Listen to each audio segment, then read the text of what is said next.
Good evening, ladies and gentlemen. Apologize for the delay of us coming out tonight. We'll now call to order the meeting of the Arlington Independent School District Board of Trustees on February 13th at 7:22 p.m. Once again, I apologize for us running late. We will start our meeting with the opening ceremony. Please join Mr. Pomp in leading us in the Pledge of Allegiance. Oh, did you just walk out?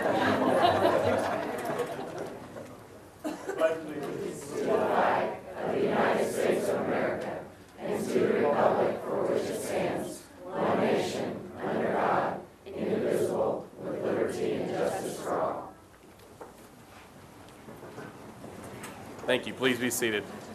At this time, would you please silence all cell phones and electronic devices, pagers, whatever you have. Do people still have pagers? To avoid disruptions around you.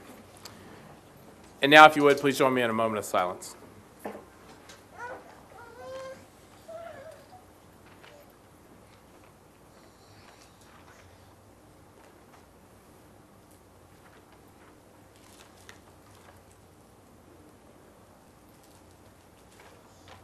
Thank you. The first item on our agenda is program under presentation. We had to cancel our meeting last week because we canceled all school activities. So when school activities get canceled, we get canceled at the same time. So we were supposed to have the volunteer voices, but they are performing down at Texas Music Educators Association State Conference this week. So we will bring them back later in the year. So instead, Dr. Reich is going to sing for us tonight. Okay, no, everybody. I'm kidding. Let's keep on moving, Dr. Reich. Let's keep on moving. So, but we do have a great presentation tonight, and I apologize for having to cancel last week when you were coming out, but luckily you were able to make it out again today. So once a month as a board, we have the honor of honoring one student within the entire Arlington Independent School District. We only do this for each of our high schools once. So this is a huge, huge honor for you. So at this time, I'd like to introduce our student of the month for February 2014 from Sam Houston High School, Francisco Calderon.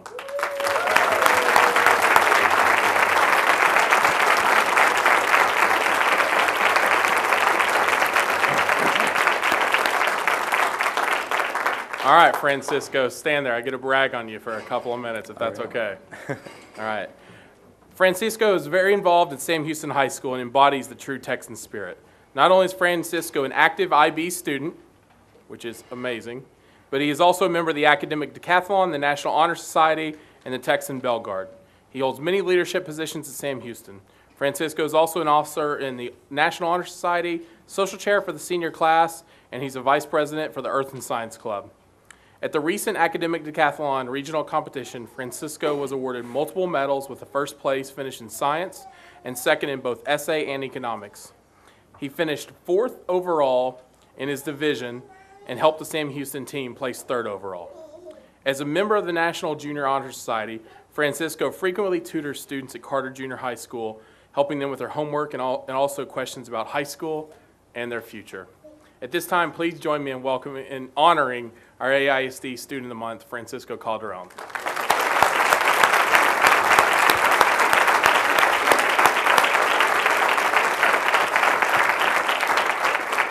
All right, Francisco, let me ask, at the Academic Decathlon, what was your essay about?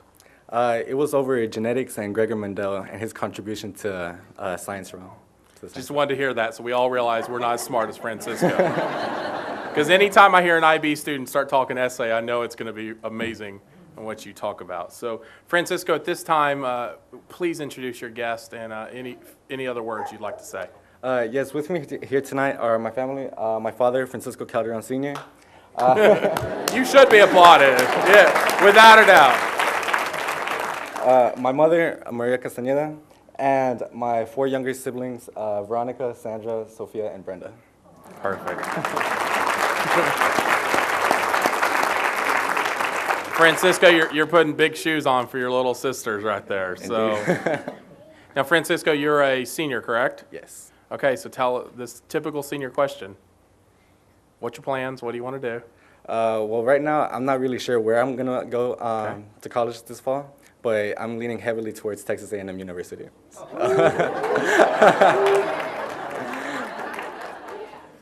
He may not be true, but he sure knows how to talk a good game. That's a smart man right there. So congratulations, Francisco. This is a wonderful honor. At this time, would you please join Dr. Cavazos and I as we come down and honor you one more time. All right.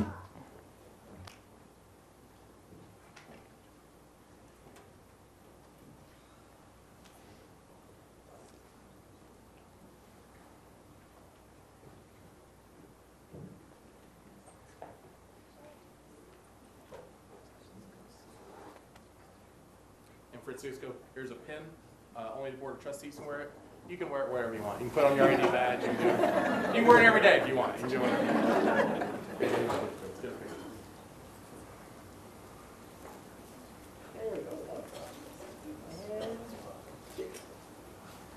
Congratulations.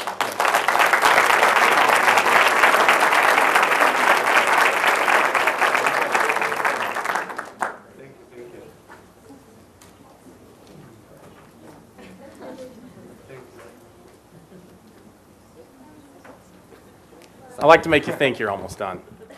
At this time, I would like to bring down the principal and his wonderful little child. The next student of the month, I'm sure, right there. But at this time, Mr. Benavides, please have a few words for Francisco. Well, Francisco represents, when he and I talked, and I told him that he was going to get this honor tonight, we talked about the many students at Sam Houston High School that are deserving, and he represents the best of the best.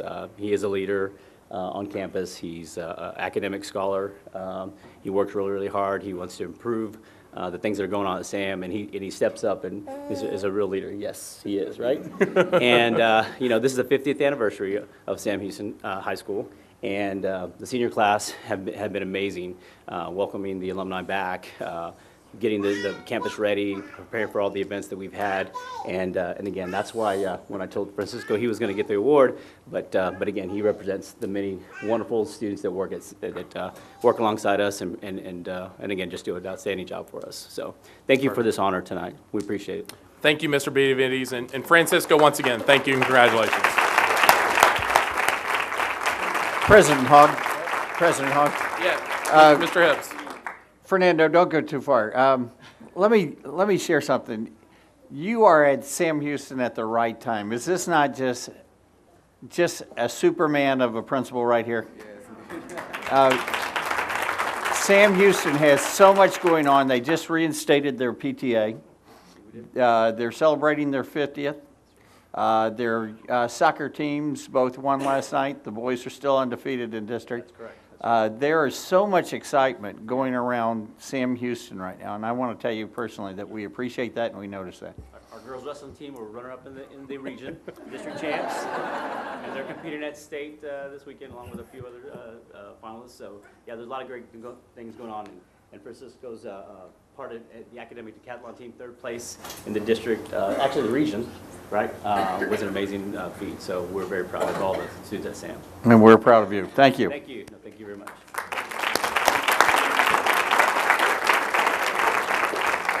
You gotta be careful, Mr. Hibbs. Mr. Benavides starts bragging on stuff. We could be here there's a lot of good things going on. We have one more item that we will cover, and then we will take a short break for a reception. At this time, we will move on to the next item, which is administrative appointments. Dr. Cavazos. Thank you, President Hogg. And at this time, I'd like to recommend the board consider the individual discussed in closed session for assistant principal of Butler Elementary. Do I hear a motion? Move to approve. Second. I have a motion by Ms. Sullins and a second. I couldn't hear Mr. Hibbs. Came from. I have a motion by Ms. Sullins and a second by Mr. Hibbs. Any discussion? Seeing none, please vote. 7 trustees present, 7 trustees voting in the affirmative. Dr. Cavazos, please introduce. Thank you, President Hogg. And it's my pleasure to present to you the new assistant principal for Butler Elementary School, Jennifer Bohannon.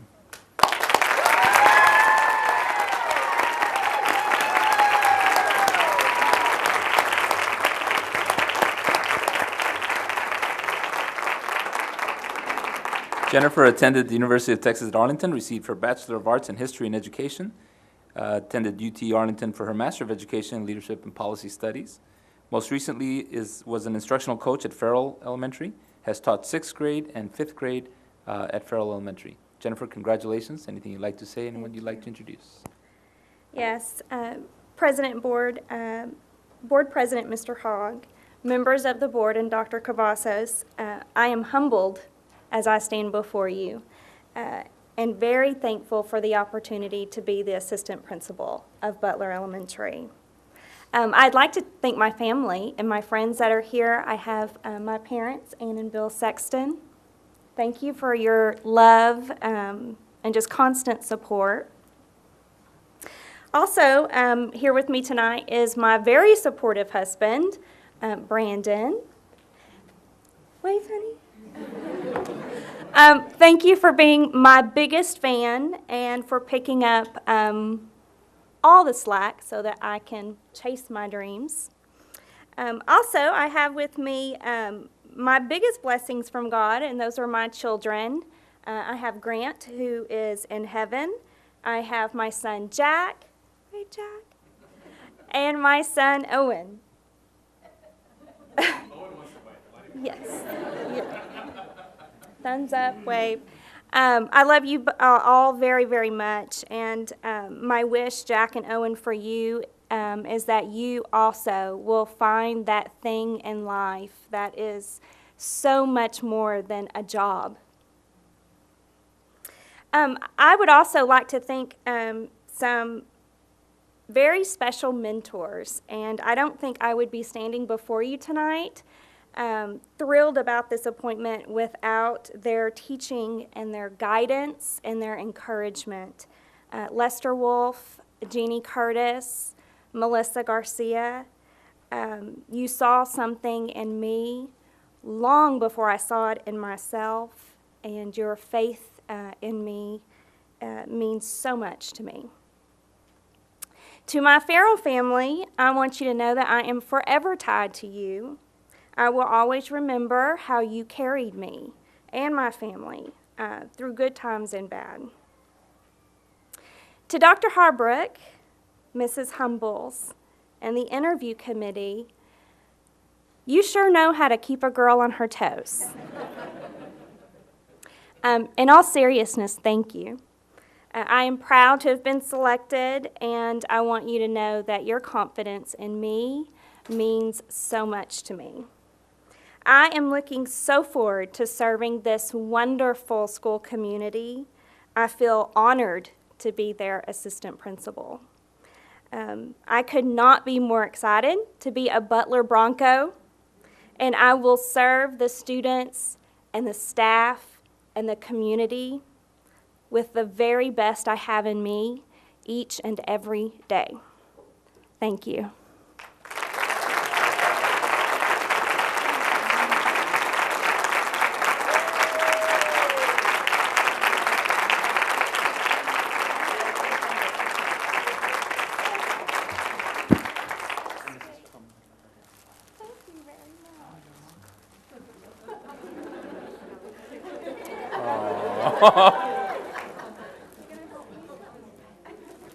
We almost had to ban balloons because of Butler one time, you know. The balloon companies around the district thank Butler for all their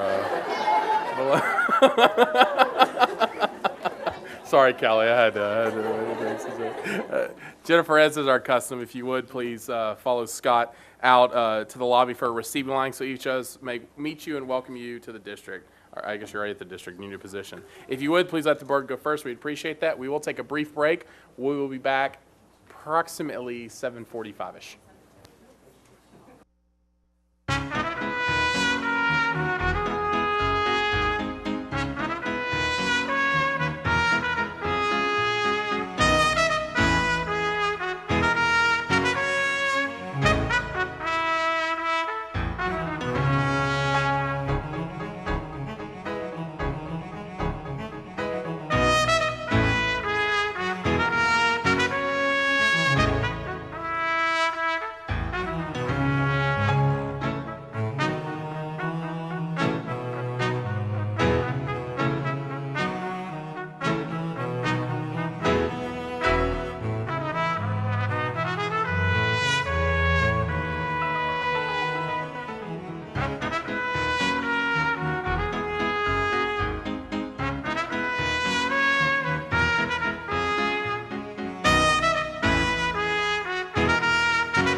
Now call this meeting back to order at 7:51 p.m. We'll now move on to open forum for agenda items. We don't have any cards tonight, so we'll move on to our next agenda item, which is action items. First up, we have action item A, consider graduation requirements 2014-2015 freshman class. Dr. Cavazos.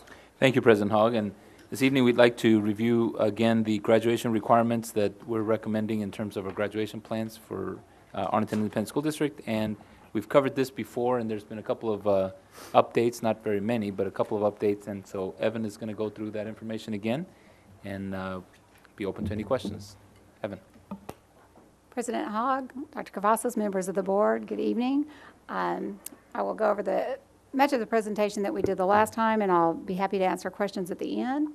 Again, as we look at House Bill 5, it certainly meets the tenets of our vision and our mission, especially in the mission when it gets down to the part about relevant, innovative, and rigorous learning experiences. That is the focus of House Bill 5 and the intent of House Bill 5. It meets our framework of success through the inspired learners, through preparing our graduates to excel in higher education or a career of their choice, and through the framework of success in the engaged community, where we will be actively engaging and partnering with parents in the students' educational process beginning in the 9th grade. And of course, we have that throughout our system at this time. The timeline, House Bill 5 was approved in the spring, the summer through present. We've had TEA and State Board of Education refinement even through today. Fall of this year, we have Nell led a committee of AISD educators to work to refine our recommendation. And then, of course, in January, and now we're making the recommendation to the board. The graduate requirements recommendation is that the Arlington ISD adopt the Foundation School High School program, which requires 22 credits without an endorsement, 26 credits with an endorsement as our graduation requirements, beginning with the students entering 9th grade in the 2014-2015 school year. Again, the Foundation program is 22 credits without an endorsement. The endorsement areas are in the area of STEM, public service, business and industry, arts and humanities, multidisciplinary studies, and then the distinguished achievement is the Foundation program with at least one endorsement, and Algebra 2, which is required to be in the top 10% for consideration for that eligibility. The curriculum requirements for the endorsements are that each endorsement varies in the requirements, but most require a coherent sequence of 3 or more courses in a certain field of study within those 5 endorsement areas, plus a 4th math and science, plus an additional 2 electives. So we went through our side-by-side comparisons, and in this chart you will see on the left the discipline in this case is English Language Arts. The current minimum high school plan has 4 credits, and you can see them listed there. The current recommended high school plans have 4 credits, which is listed there. The Distinguished Achievement Plan, which is current, has the 4 credits listed there, and then on the far right you will see what will be required of the incoming 9th grade students for the year 2014 and 2015. In this case, it continues to be 4 credits of English, English 1, English 2, English 3, and then an additional advanced English course. In the area of mathematics, you can see the differences between the current and in the 9th grade beginning next year. The foundational high school plan will be 3 credits, Algebra 1, Geometry, and an advanced math course. In the area of science, again, you can see, and just as a reminder, that anything in red is a current requirement that we have that is in addition to what the state requires that will not be in place once the foundation. What we are looking at for our recommendation is that far right column, So in science, 3 credits will be biology, IPC or an advanced science course, and then plus 1 other advanced science course. In social studies, currently there are 4 credits in all of those plans, and in the foundation plan it is 3 credits. It's world history or world geography or a combination course which yet has to be defined, U.S. history, government, and economics. Physical education, currently, as you see in the red, we require 1 1/2 credit. For our incoming freshmen, it will be 1 credit. Languages other than English. Currently, under the minimum, there is no requirement. We have that for the recommended and the DAP, but for the incoming freshmen, it will be 2 credits in the same language. There's some exceptions that have been noted in that area, but for students, it will be the 2. For most students, it will be the 2 credits. Actually, with all of them coming in, there's some exceptions to move out of that 2 credit requirement. Then in fine arts, it remains the same as in 1 credit. Speech is no longer a required credit with the foundation. Health, we have had as a local credit. It is not part of the foundation plan. The electives move from, in the case of minimum now, from 5 and recommended, and DAP recommended with 3 and DAP with 2, and it will be 5 credits with the foundation plan. And then technology applications will not be a requirement for the incoming freshmen. So there's your total of 22 courses. So moving into the endorsement area, that will add another 4 credits to it for a total of 26. And again, that will be 4 of those credits will be in math, 4 will be in science, plus 2 other additional elective credits. And then to receive the distinguished, it'll be the 4 credits in math, which includes Algebra 2, 4 in science, and then a completion of at least 1 of the endorsements, again for a total of 26. The rationale for adopting this is that a student-oriented plan, it is a student-oriented plan that builds flexibility for students to select courses that are truly highly engaging. The intent of House Bill 5 is to allow students to choose their plan to graduation in the areas that really most interest them. Adopting the Foundation High School Plan increases the elective choices and gives opportunities for students to pursue their career interests. And it's also a great opportunity for students to take rigorous courses that increase in rigor as they take a series of courses to meet the endorsement requirements. All students are required to choose an endorsement by the end of their 9th grade year, requiring 26 credits for graduation in that 4th year of math and science. It also creates an ease of transfer between districts as students enroll. So our recommendation is to adopt the foundation plan with an endorsement as the default plan for AISD students beginning with the 9th grade cohort of 2014-2015. Questions? Thank you, Ms. Smith. This time we'll open up to questions from our colleagues. I don't see. Ms. Smith, I do have Sure. 1 or 2, just from some comments I've gotten this week. On your last slide, you said they choose in 9th grade. Because we are requiring all our 8th graders to take CTHEI classes where they're reviewing this, they're having sign-off. Are we, in essence, asking them to choose by the end of 8th grade? We are. They will Okay, choose. So the rule is by the State 9th requires grade, 9th, everybody. we're asking for 8th. And through our CTHEI class, which has been a tremendous asset in this whole process, our kids will be highly engaged in understanding what each of those endorsement areas are and the selection choices that they have. Perfect. That makes sense, and I have a feeling the state's going to require every 8th grader to take a CTHEI class. We do have lots of questions about that class coming in. Yeah, it's a great poise. Ms. Smith, with this reduction in some of these classes, by not having to require some of these classes that are required, there could be a reduction in, by all means, asking them, are we going to have teachers, so you're not requiring these classes? Some of these classes we were requiring, we're now not going to be requiring. They're not required, but there are certainly classes that we will be offering. They'll still and be classes offered. that we think Okay. will be offered at a very high rate of interest. And that was my question, because definitely there's teachers that are concerned that by us not offering those classes, they think their subject's going away. And that's not the case, No, correct? that is absolutely not the case. Okay. And then, Ms. Smith, I had one other question that came into me this week. They said, why wouldn't you require some of these endorsements so that you have students already taking 4 classes, example, world history and geography, for the, I guess that's the humanities endorsement. They're already required to take 3. Why not have them take 4? It then gets them closer to endorsement. The more endorsements we get, we all know the state's going to judge us on how many endorsements are being offered. What's the reasoning of why we wouldn't move towards something like that? Well, we want to give the children as many opportunities as they can within endorsements, multiple endorsements, and we certainly foresee many of our students taking all 4 of those history courses. And what we do know now in the humanities is it's 5 courses. So you're exactly right. If they took the 4, they would need to take one other, and they could have that endorsement. They may be interested in STEM, or they might be interested in fine arts, where that other class would allow them to take another advanced course in one of those other areas.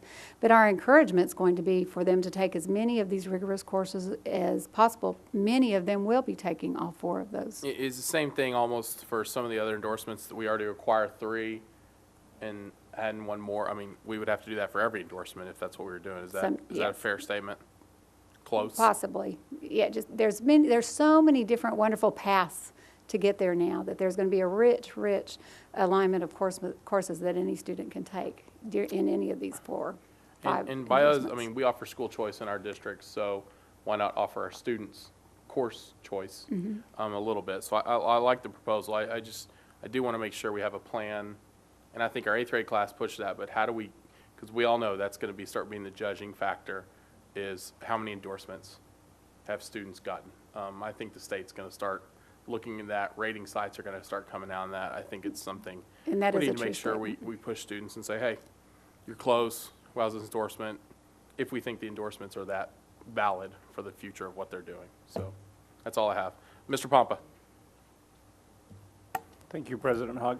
Ms. Smith, okay, I just want to be clear. So all our students are going to have an endorsement. So our minimum graduation is 26 hours, or they could actually graduate with 22? No, they could graduate with 22, but all students will come to 9th grade with a plan for an endorsement, at least one endorsement. Okay, but then they don't have to.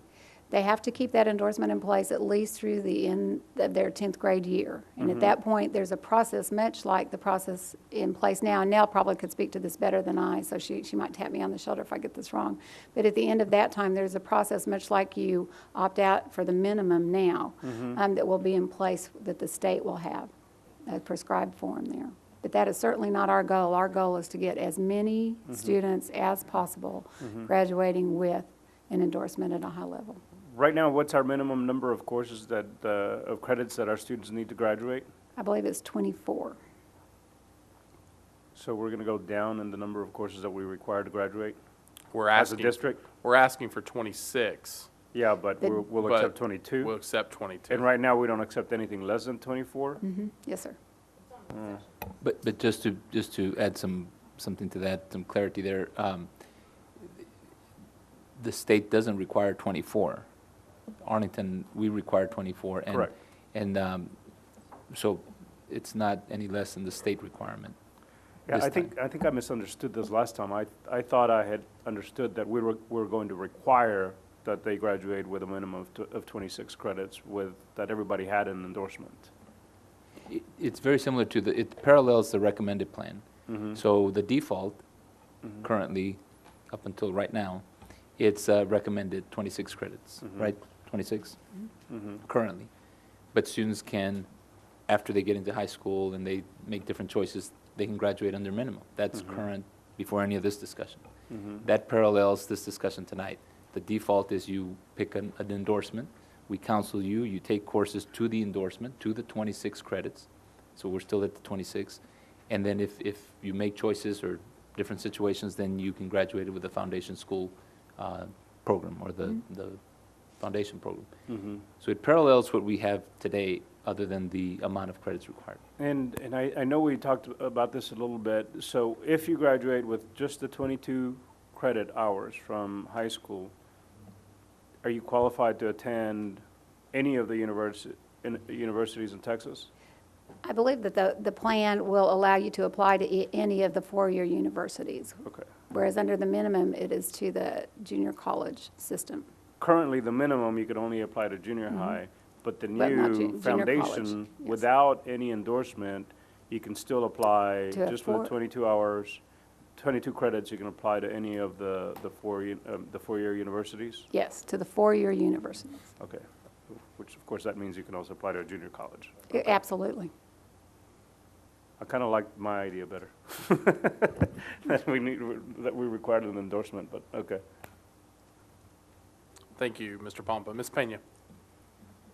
Well, the last question Mr. Pompa asked was what I was going to ask, but let me kind of add something to that.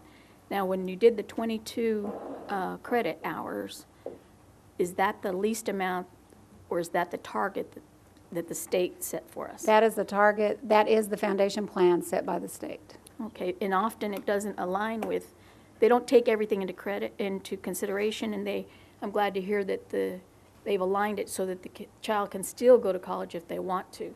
My concern was that they were not aligned to do that. And if we're asking them to do the 26 credit hours, that probably is to get them into different fields as well. So, okay, I got it. Thank you. Dr. Reich. Thank you, President Hogg. Just to add a little bit more information on that, I think the past situation did eliminate the reason that we had a higher number of credit hours, 24, is to make sure that all our kids had that ability to go to a 4-year right away. So we had a higher standard than what the state had. Now the state's kind of cut up their game a little bit, so it makes sense to me. The one question I have, one of those that is going away as a requirement is health.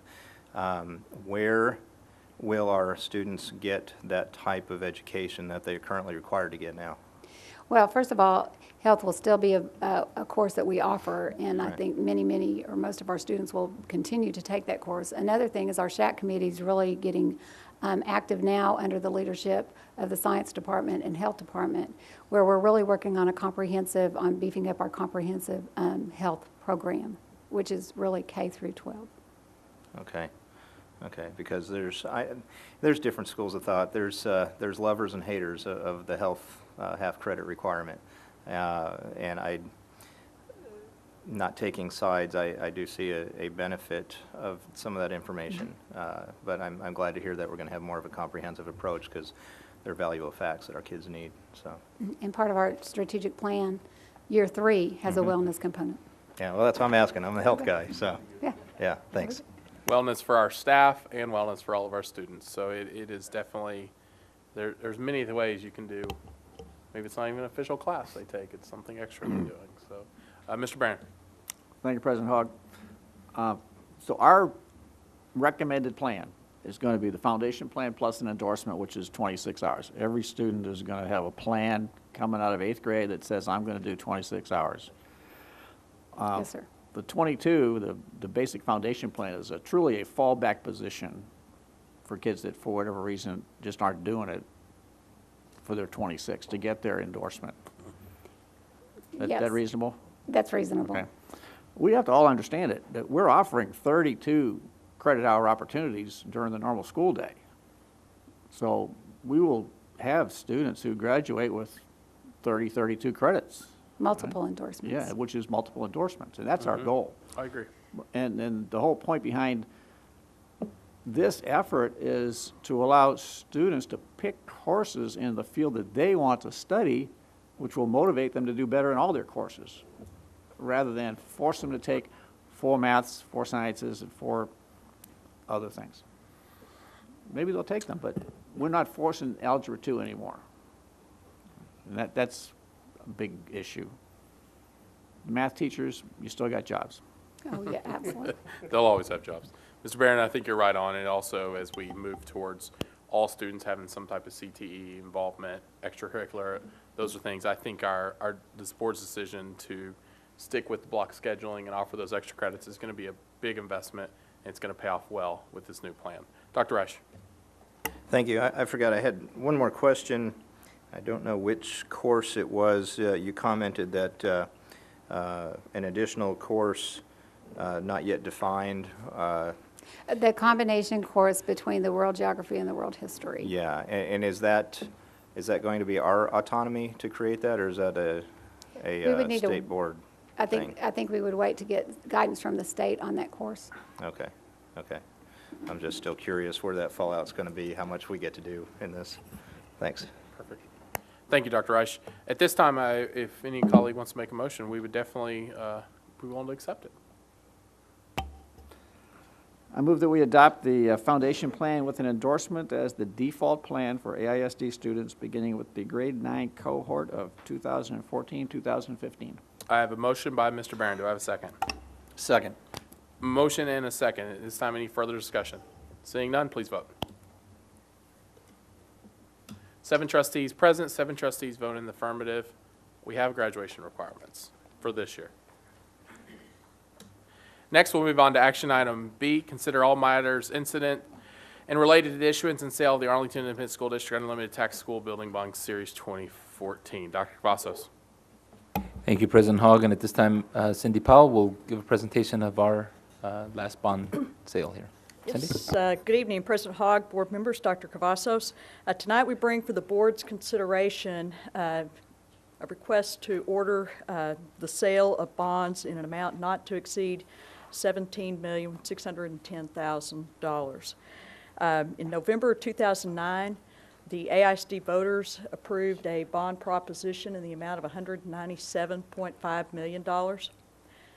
And that was a 5-year program. We are now entering the 5th year of that bond program. We will complete our work this year. So we have been selling increments of that $197.5 million each year, each of the last 4 years. So tonight what we bring for your consideration is an order to authorize the sale of the remaining $17.6 million on that particular authorization. These funds will be used this year to purchase buses, to purchase fine arts instruments and uniforms and technology equipment, and then also to perform mechanical and electrical and plumbing upgrades in various schools throughout the district. We have with us this evening Eric Maha with First Southwest to describe very briefly for you the terms of this bond sale.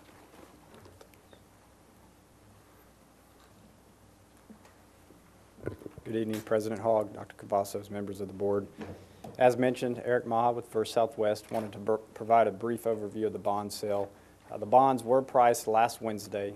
The syndicate for the pricing was led by Wells Fargo, Stevens Securities, and Southwest Securities made up the remaining 2 members of the syndicate. Priced last Wednesday. Due to the weather, Thursday's board meeting has postponed.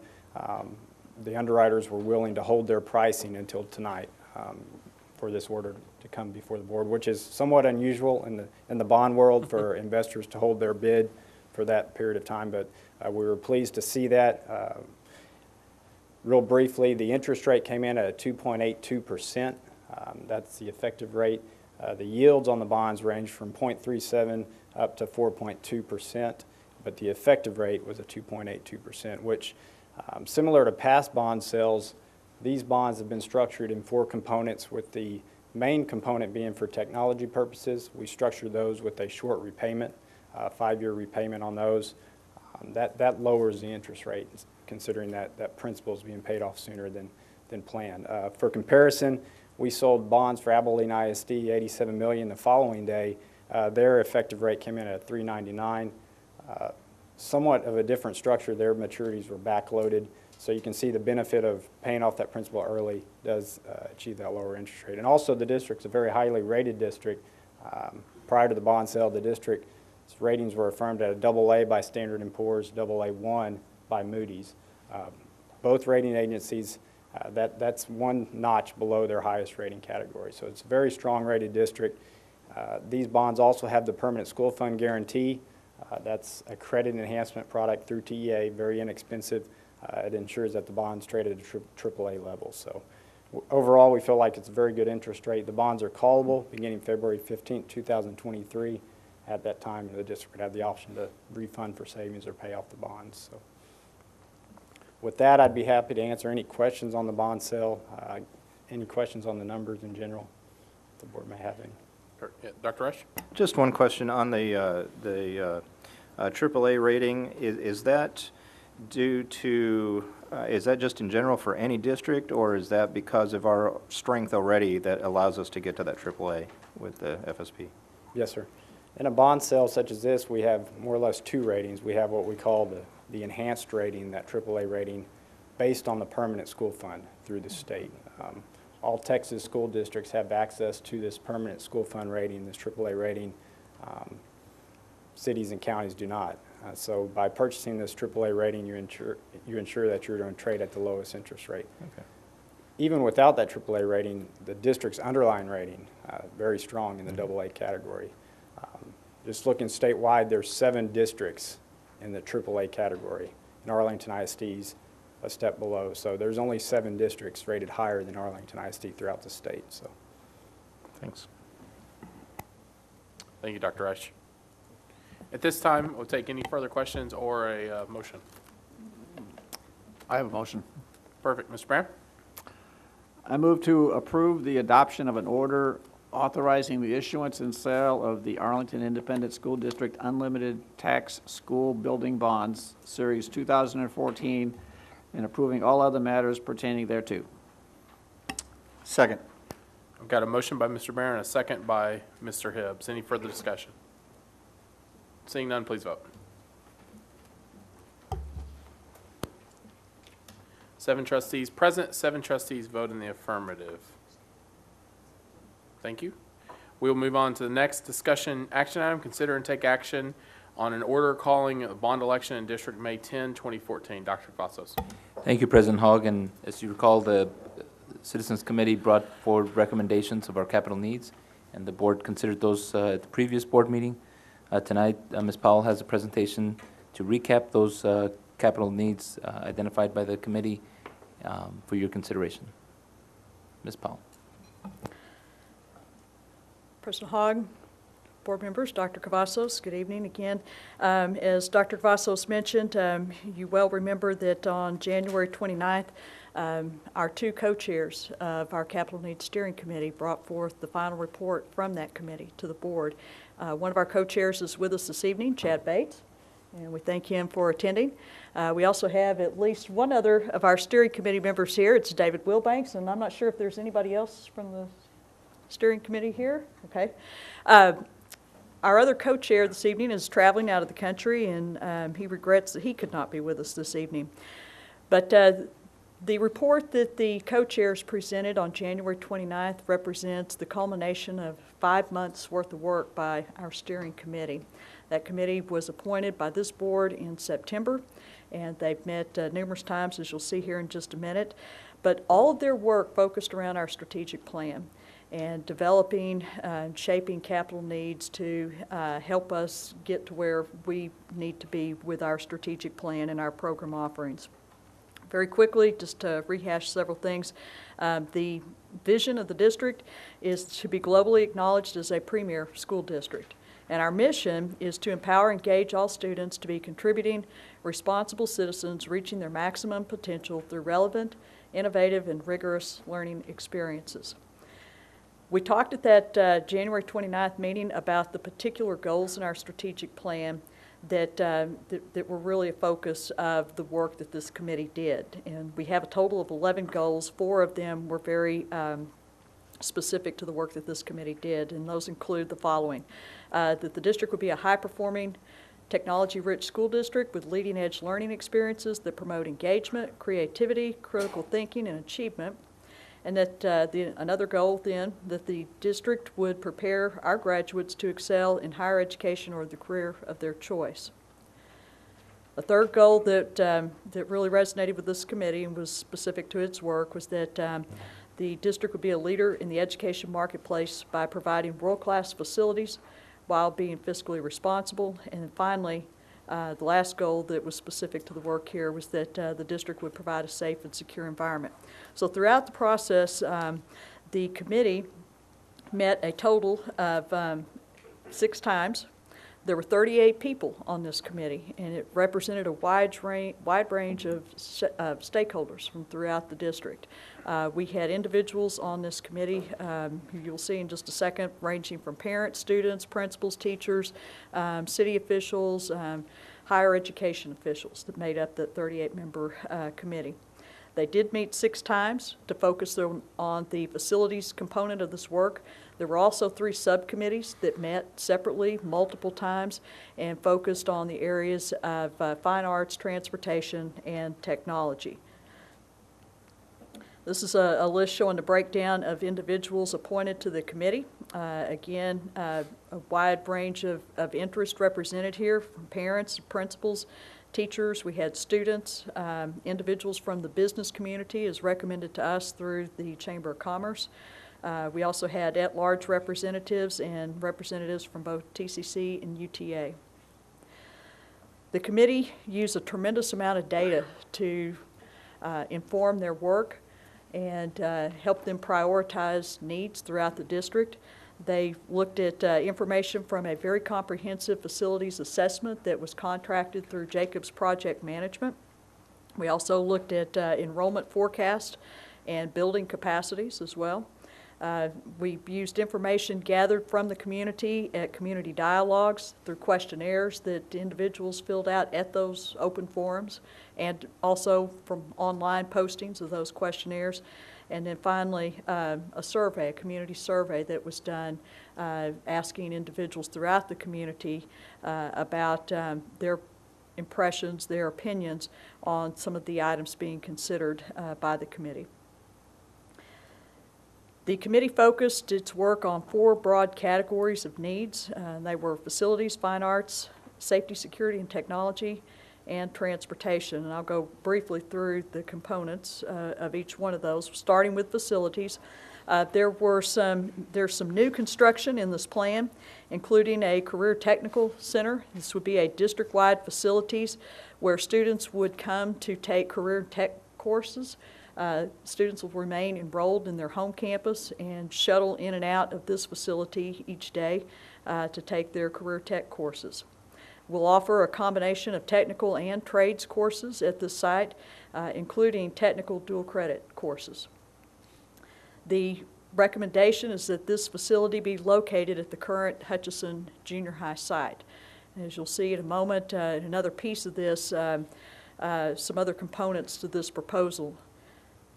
What we would propose here is that the students who currently attend Hutch would be rezoned to attend Workman, and then we would demolish the Hutchinson building, the old Hutch building, and construct the new Career Tech Center on this site. We also have an agricultural science center in this package. There are a number of certification programs that the Career Tech Department is seeking to offer at this site, including a Vet Tech certification program, a Floral Design certification program, Landscape Technician certification, and Licensed Landscape Irrigator certification. We would use this site as well to house livestock for the supervised agricultural experience projects, and this is a service and an opportunity we don't have today. We do not have a facility where students can have their animals for their ag projects. The site for this particular facility is to be determined. There's some funding in this proposed package for renovations. One of the things we were seeking to do is to renovate existing career tech spaces at each of our current high schools. It kind of depends campus to campus as to how that space will be used.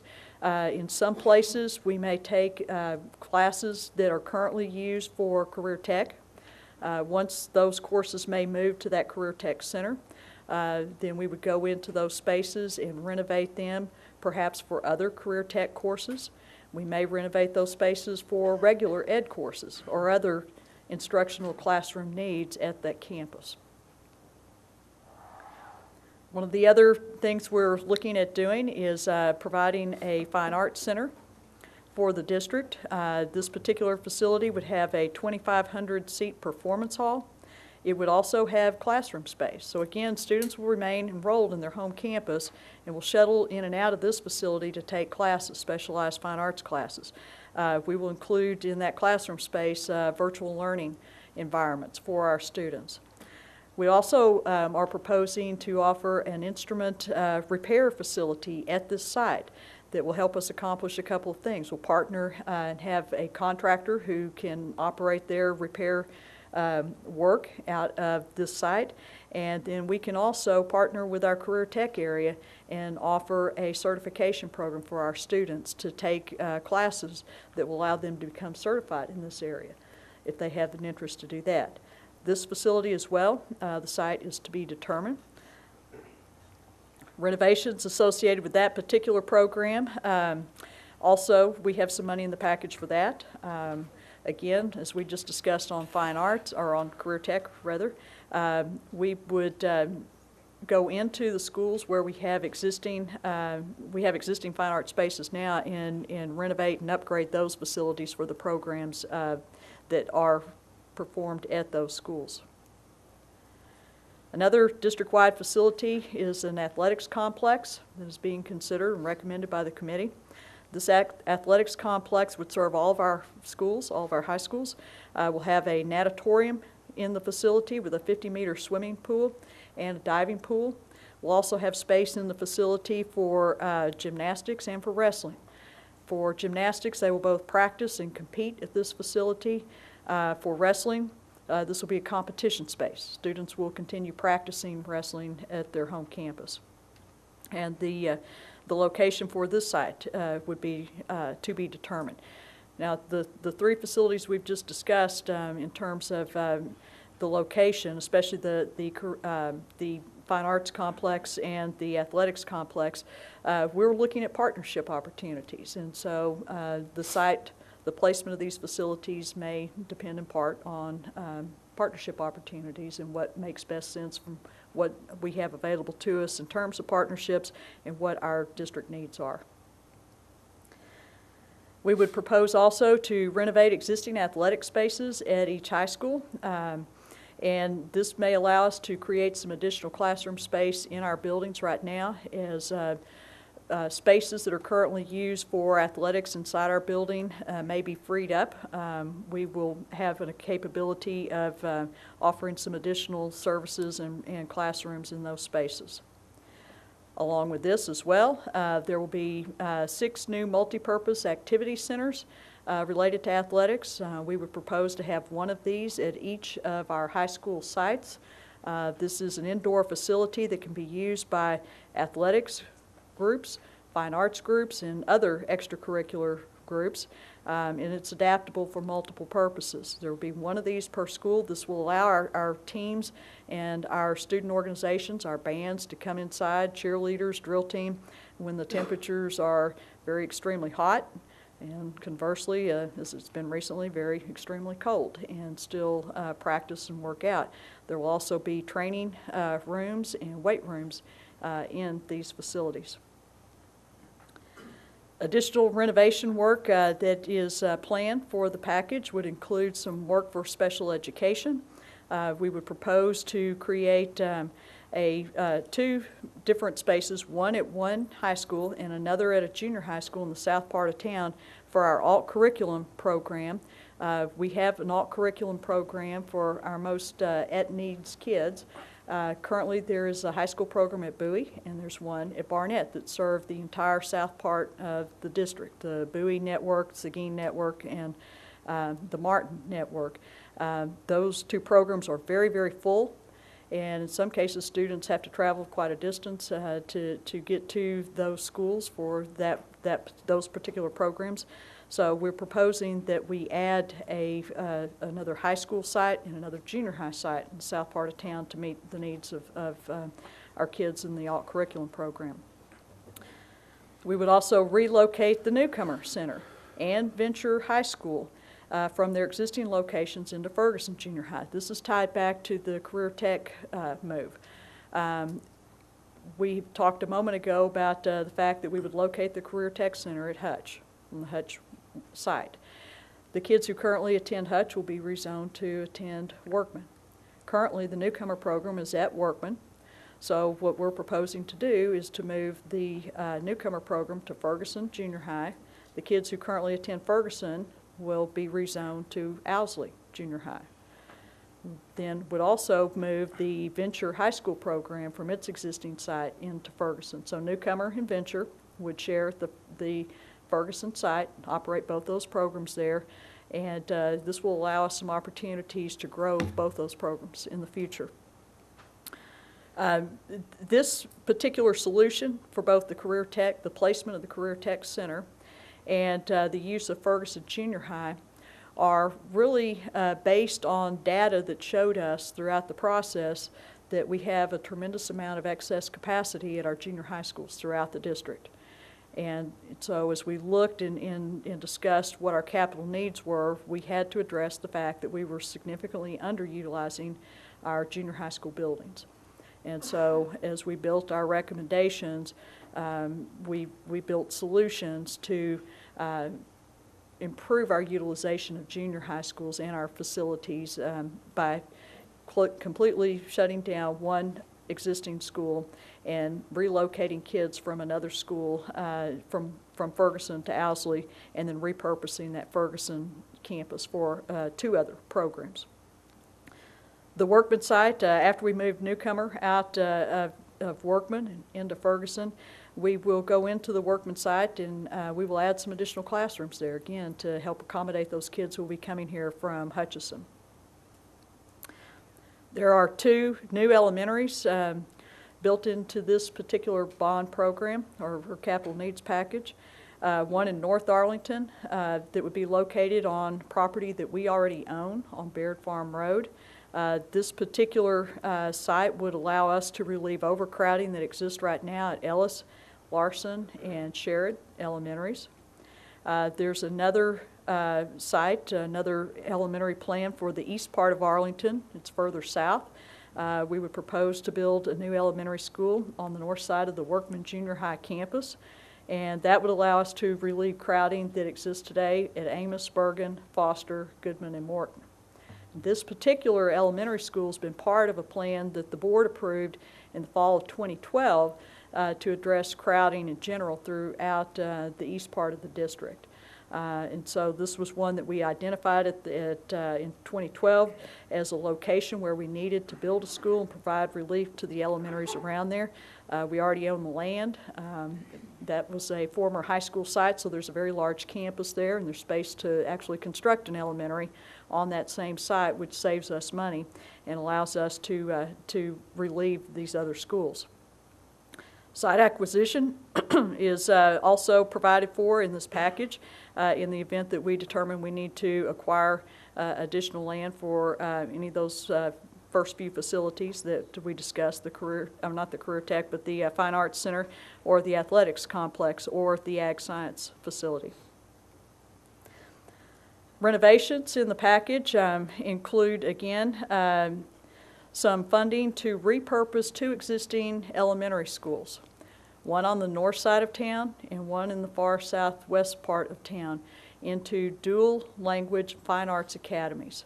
In the case of the campus in the southwest part of town, again, as we just talked about with the junior high schools, we identified an area where we have way more capacity in our elementary schools than we need.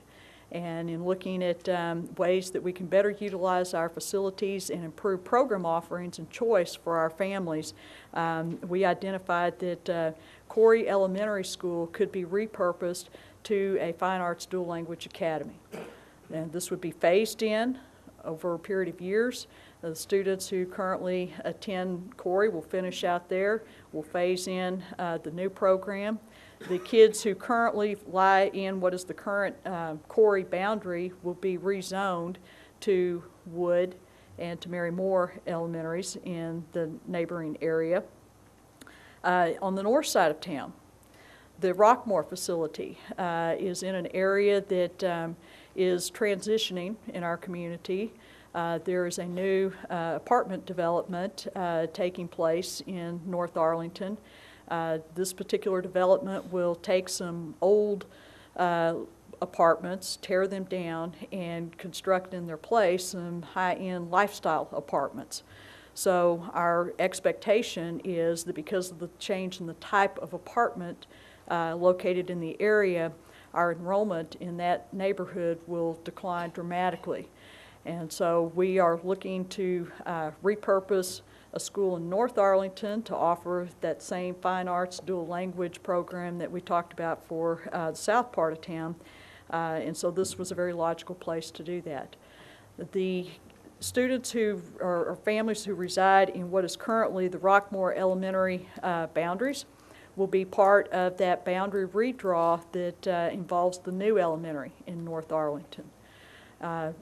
In both of these campuses, both the Corey and the Rockmore Fine Arts dual language campuses. These will be schools of choice.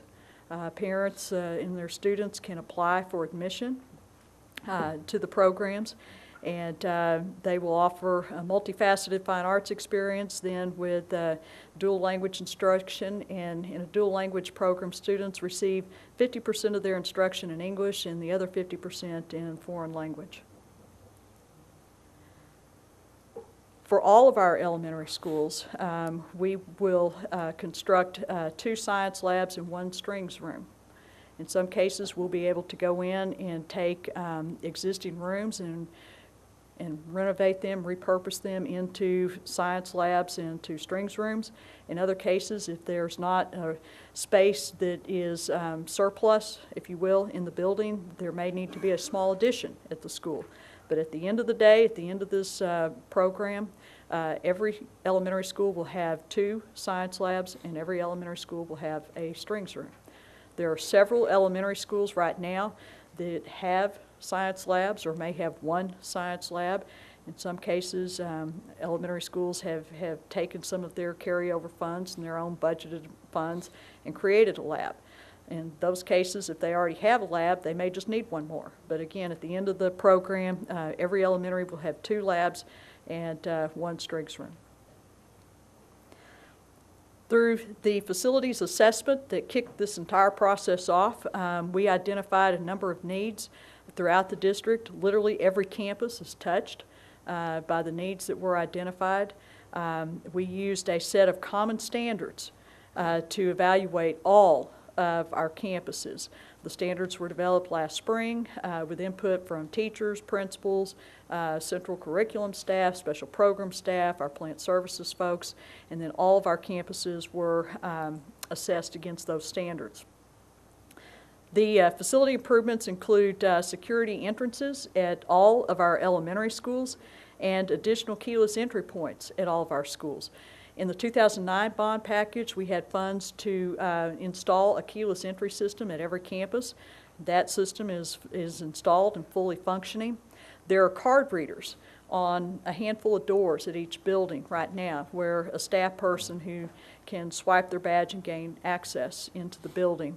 What we're looking to do here is provide some additional card readers on additional doors at the campuses to help make it easier for staff to come in and out. And a good example of that would be at an elementary school where a teacher may need to take their class out a door to the playground area and then gain access back in. We are trying to make that a more convenient thing for all of our schools.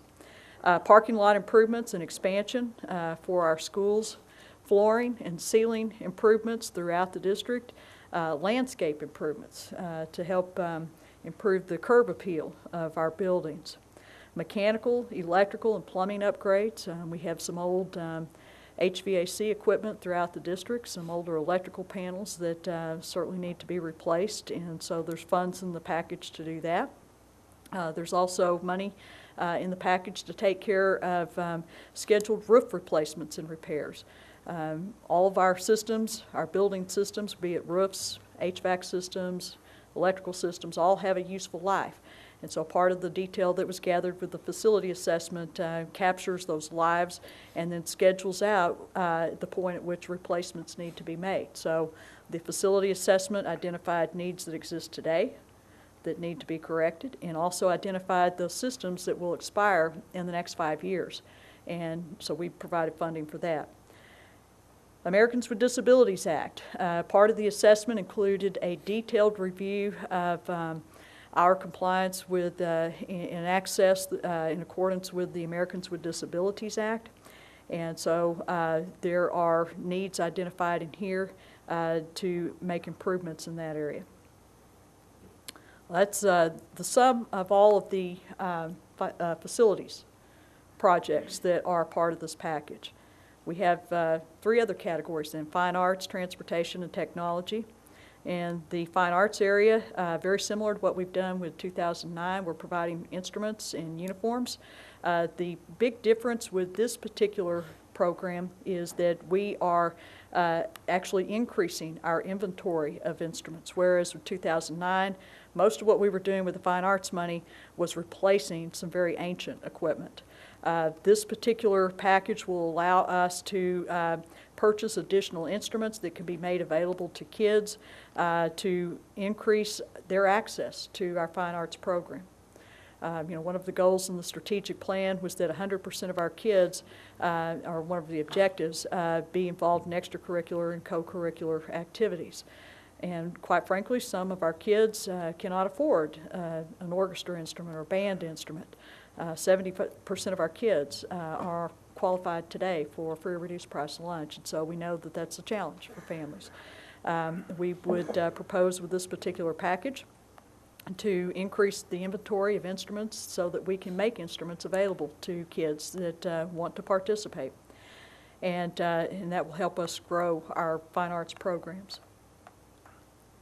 In the area of safety, security, and technology, we have funds in here for security to increase our coverage of security cameras throughout the district. We will replace old cameras, and we'll increase our coverage. Right now we can cover about 35% of our buildings with our existing cameras.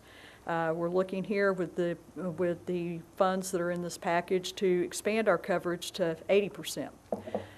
The elementaries and junior highs will get additional cameras beyond what they have today.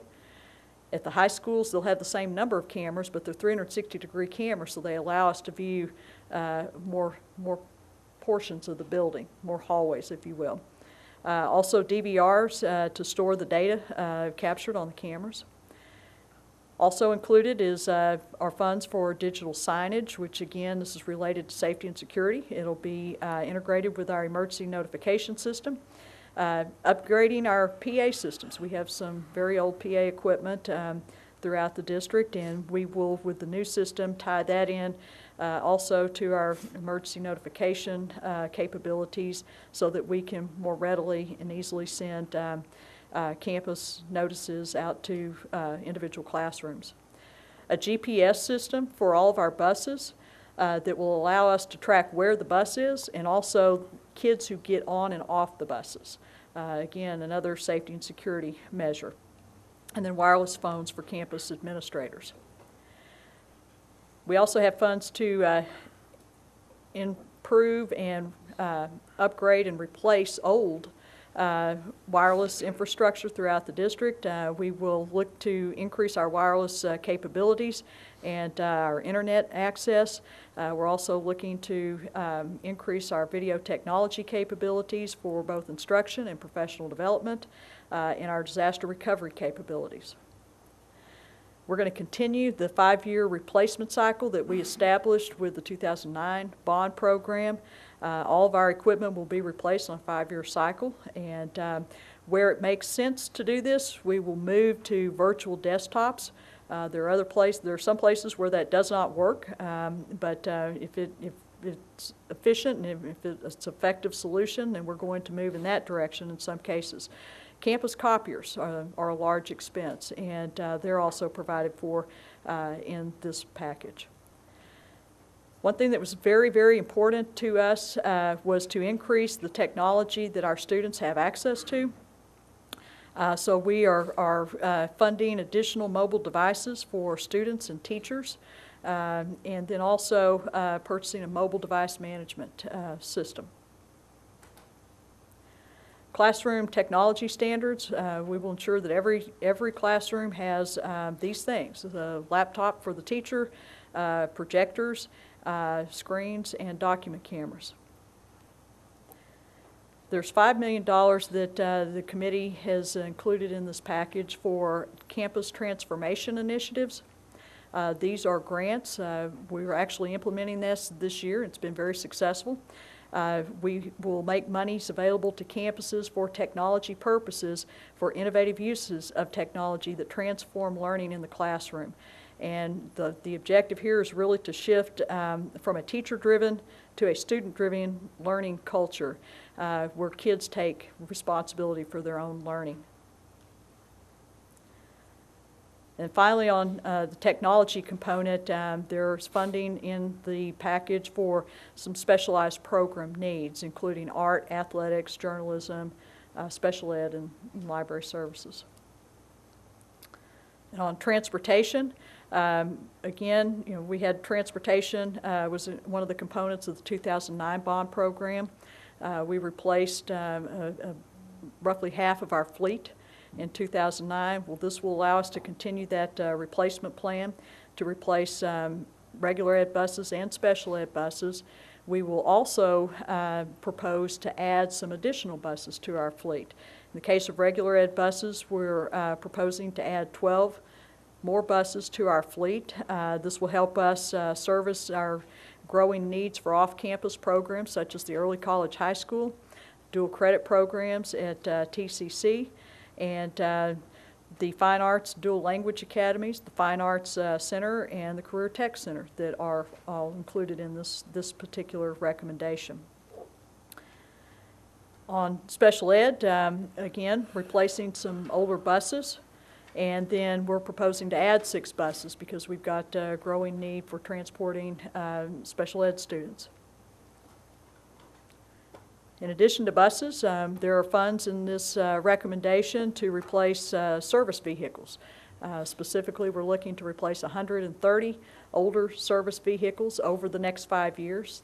None of this takes place all at once. This is a 5-year program. And then we would also look to add 20 new service vehicles, in some cases SUVs, to help transport students for programs. It could be a golf team, a tennis team for those smaller needs, and then as well security and maintenance vehicles. So in summary, this is a very summarized look at the total dollars for each of those 4 components, and the total capital needs recommendations are $663,129,278.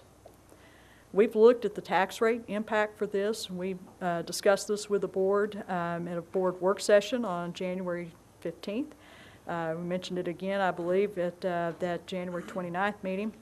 But if the bond proposition were to pass, if a bond election's called and it passes, then the debt service portion of our tax rate is projected to grow by a maximum of 15 cents for several years. That would be from the 2016 tax year through 2020. And what that would mean to a homeowner is for an average or an owner of a $100,000 home, that would amount to $126 a year. It amounts to about $10 a month. And if we use that $100,000 home, because it's an easy benchmark, people can think, okay, I've got a $200,000 house, $300,000 house, and you can just multiply it by this number by 2 or by 3, whatever's appropriate for your own home value. The math is not exactly perfect because all of us receive a $15,000 homestead exemption, no matter what the value of your house is, and you only get that once. You don't get it on every $100,000 increment. And then importantly, for our residents who are over 65 years old, if they have an over 65 homestead exemption, there would be no tax increase to their AISD taxes on their property. And with that, I will be happy to answer any questions you all may have about this package. I will, I think, follow up too is go back to the beginning and talk about the process. The committee met 6 times, and then throughout that 5-month period, I believe at every board meeting we presented an update to the board on what the committee was working on at the time. The board certainly asked questions throughout those 5 months of us. 3 of our board members served as ex officio members on the Capital Needs Committee and were intimately involved in those meetings and hearing the discussions in those meetings. And then on January 15th, we had a work session with the board to discuss at length the recommendations you've seen here. And then finally, January 29th, we also had the final presentation from the committee. And then all this was on top of community dialogues that were conducted at, there were two sessions, one in October, one in December, but they were held at a total of, I believe, 8 different locations. Thank you, Ms. Powell. Mr. Barron. Thank you, President Hogg. Thank you, Ms. Powell. This has been a grueling process. Oh, you can leave that one up for just a second. The top bullet, does that mean 15 cents a year, or just start at 15 cents and leave it there? No, it would be 15 cents would be the maximum we would see the tax rate grow to. And that maximum would begin, we think, in tax year 2016 and would stay at that maximum rate of 40 cents for 4 years. So it'll fluctuate each year depending on what? Well, it depends on several things. First of all, when we've made these projections, they're based on some very conservative assumptions. You levy a tax on your property values. So the first thing we had to do was make assumptions about how our property values will change over the next 30 years.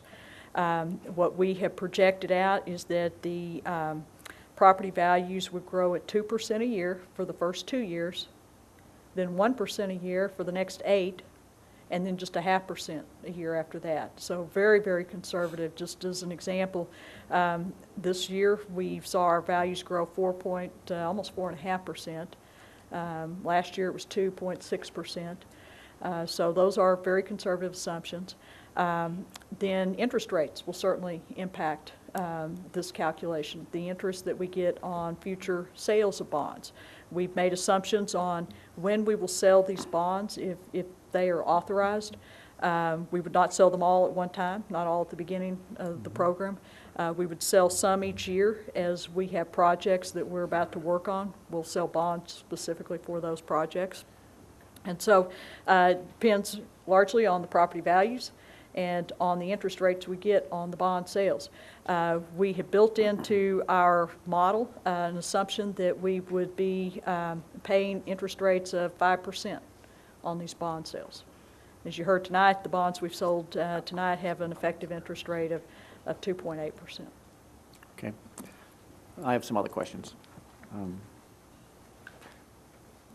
Since we're going to have a CTE facility and a fine arts facility, will we still retain CTE and fine arts classes at the individual campuses? Absolutely, we will. In the case of CTE, what we will have at the Career Tech facility, the district-wide facility, will be more the upper grade courses.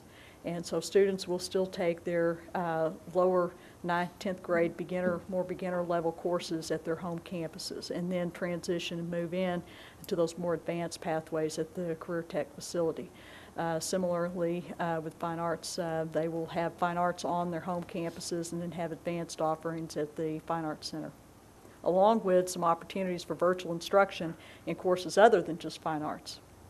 Okay, and the vision on A Day, B Day is that a student would be at CTE campus for an A Day and on home campus B Day? Could be a half day. Or half a day? It could be a half day, could be perhaps a whole day. I think it's more likely that it's a half day. Okay. And dual credit fine arts, no, dual language fine arts elementary schools. Mm-hmm. Okay. Would one school be all of the same second language? Have we figured that out? No. Or would there be multiple languages taught in a building? In terms of the actual language for the dual language program, Yes. that's still part of the programming, and it could be multiple languages. But that's part of the programming. And students could take advantage of the dual language and the fine arts, or just the fine arts, or just the dual language. And we're going to have combinations, and that's our expectation. But as part of the programming is deciding which language is the high yield, high interest language. And it may be multiple languages. Mm-hmm. Thank you. Thank you, Mr. Barron. Mr. Hibbs.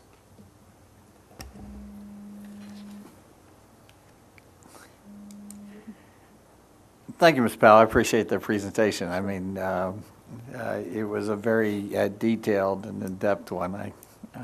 I smile because I've heard it several times now, and I still pick up new items from it. But you're very adept, and I really appreciate the way that you've presented that. Some highlights from that is that going back to the very beginning, over 30 community members. I don't want you to turn on the slides. I'm going to just make some, but we had over 30 community members that participated in it. It ran its course over 5 months, correct? Correct. We had community dialogues that was outside even the committee, where we invited community parents and other community members to come in and learn more about the overall program. We've offered online surveys. Yes. Right? Right. At the community dialogues, there were questionnaires available for individuals to complete. We made those same questionnaires available following each of the dialogues online. And so we received input as well from folks who filled them out online. And we also supplied information on our website, did we not, that offered, you know, We an did, overview yes. of The committee, we had a page on our website for the steering committee. All the materials were published there. So the purpose I'm saying this is this was a very open, transparent process. I think probably the most that I've seen anything out there as it concerns the city, any other comparable ISDs. I think that the process was extremely open and transparent. And we actually started after doing a assessment of where we were with our facilities, correct? Correct, yes. And just that assessment, when we brought that back, it was somewhere in the numbers up around 800,000 that just said facilities alone we could. I think in total, for all of our needs, all the areas, including the technology, fine arts, and transportation, we identified total needs of $852 million. And then through the committee's work, we prioritized our needs, and so what the committee brought forth to this board was $663 million. So not only did did this committee look at something, and they kind of had this really large number out there, kind of what I would say a pie in the sky number, if we could address everything at one time. And that wasn't some of the items that were actually added into it. Those are things that just said, you know, we could do this. And but what they brought back to us was something that they worked diligently on and presented to the board of $663 million. Correct. I say all these things because it is something that was so transparent that over the course of 5 months that we were talking actively about that we were doing these assessments, that the only responses I got were positive. I mean, extremely positive. And so that really gives me a large encouragement that the community would like to see these type of activities take place and that we move forward. So with that, I appreciate once again the work that staff did, that the committee, Mr. Bates, you're here, your service was invaluable. I mean, it was just amazing what you did. Please pass on to Mr. Williams, your co-chair, that I think I can speak for all board members that were very appreciative of you and your committee. You did an incredible job, and I've never seen anything buttoned up and done, put together so well in any of my service. So I appreciate that. Thank you, Mr. Hibbs. Ms. Sultans. Yes, thank you, President Hogg. I have just one point of clarification, and then I would like to enter a motion. Ms. Powell, on the chart that has the tax impact, where it talks about the tax rate going up to 15 cents for 2016 to 2020, but I just want to point out that that's just that's a bullet discussing the peak.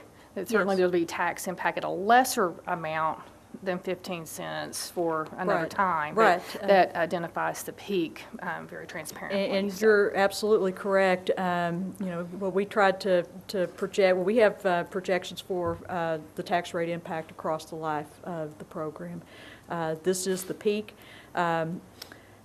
a portion of the program is for technology equipment. We always structure all of our debt repayment over the life of the assets. So for technology, that has a shorter life. And so we will repay a large portion of these bonds in the first 5 years that they're issued. We'll issue bonds each year of the 5-year program for technology, and each time we issue them, we'll begin repaying that increment over 5 years. So that piece pays off quickly, and so that is part of what contributes to the higher tax rate in the earlier portion of the program. But immediately after 2020, those rates start to taper off. Very good. Thank you for that point of clarification. And Mr. Hibbs, I would agree with you on the outstanding and comprehensiveness of this process that brought this forth, certainly in recent months, but even going further back to the 2009 bond, we started imagining what the future may be for the district that led to the development of a strategic plan that brought in tremendous amount of community support and input and was embraced and endorsed by this board, and now that's we're a couple of years down the road, and we're staying aligned to the goals and the outcomes that we set forth in that vision for this district, and have taken very important foundational steps, facilities, audits, assessments, curriculum, instructional models, all of these pieces then interrelated so that all the major components of the entire system have been evaluated and standards set. And so now this bond is very much needed to achieve the outcomes that we set forth. So with that, I would like to enter a motion. I'd like to move to adopt an order calling a bond election in the district on May 10th, 2014 in the amount of $663,130,000. I have a motion by Ms. Sullins. Do I have a second? Second. I have a second by Dr. Reich. Further discussion? I'd like to say something, and Ms. Sullins, you hit a couple of my points that I think are critical. Ms. Powell, I'm glad you brought that up because the repayment of terms are only for the life of that item. I think that's a critical item. We're not financing things longer than what the life is of them. If it's a band uniform, it's going to be paid off before the life of that item. We're not still paying for something. You know, we're not upside down on our car and paying for a car that you don't have, but you're still paying that loan off. I think that's a critical factor. Mr. Hibbs and Ms. Sullins, you started hitting on it, but I'll take it one step further. So 5 months ago, our committee started. Put in hours of work. Most of us attended many of those meetings. We had 3 board members officially assigned. The rest of us would show up at certain meetings to listen and hear these items and see what was happening. But then we take it back to 2011. I'm sorry, let's go back 2013 when we had Jacobs Engineering that Mr. Hibbs came in and did an entire facilities assessment of where we evaluated and where this came about to see if this bond was necessary. What were they going to report back to us as this is necessary? Then we take it back to 2011 when this board went through and created a strategic plan, and in that plan made it very particular of here's where we think we have to go to reach our goals. Here's what it requires. And how do we get that strategic plan? From parents' input, from student input, from nationwide surveys, from groups of what schools are looking for. That's where we came up with that strategic plan. But then I'd even take it a step further back in that. We did a bond in 2009 for some basics, very small bond to get the district caught up. And why do we have to get the district somewhat caught up? This district hadn't done a bond in 10 years, since 1999. And the district was behind in 2009. And it was a necessary item to bring about and come back in that. So I take it all the way back to 99 of how we came in to this. None of us were up here. Dr. Fossil, you had just been hired been in the district a couple of years. At that point, it goes all the way back to where we're coming in. And it's all about the planning. Every single one of us up here, besides Mr. Barron, because he's over 65, owns homes in the district.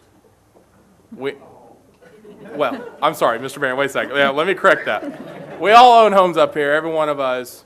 Mr. Barron is over 65 and won't be paying the extra tax on that because they have been exempted from where that covers.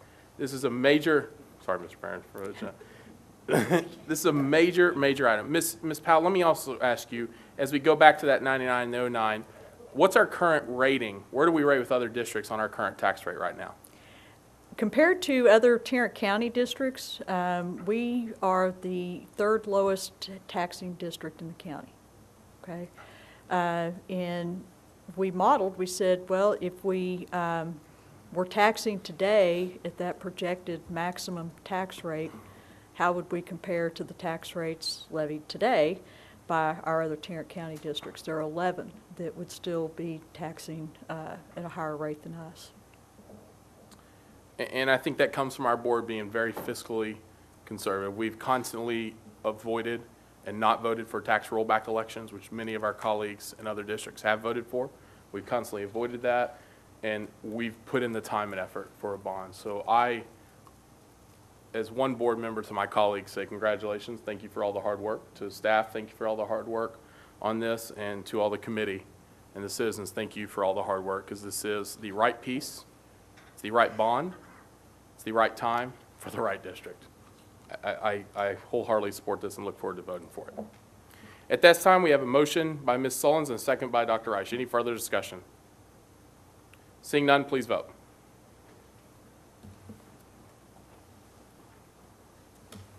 Seven trustees present, 7 trustees voting in the affirmative. We have put a bond out there.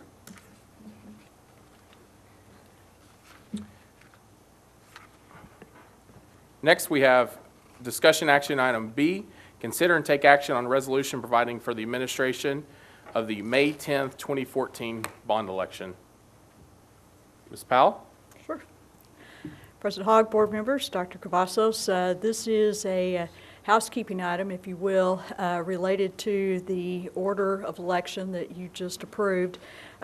This particular item would have you consider a resolution that directs staff to actually take care of the administrative piece of running that election.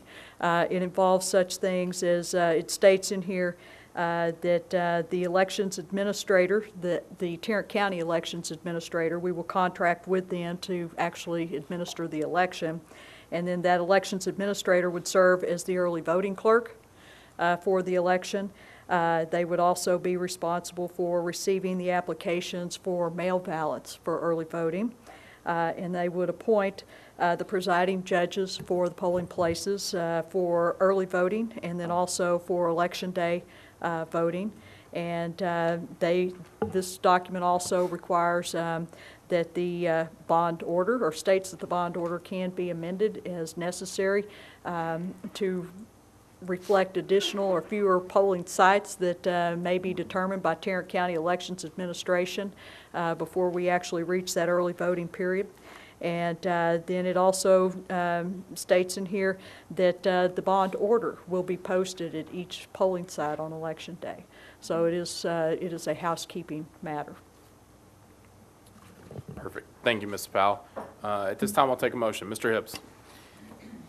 Mr. Hogg, fellow board members, this is the fun part. This is part that I really think is the democratic process. We've saw the necessity to bring this forward in front of the voters. The voters are going to be able to have their opportunity and their say.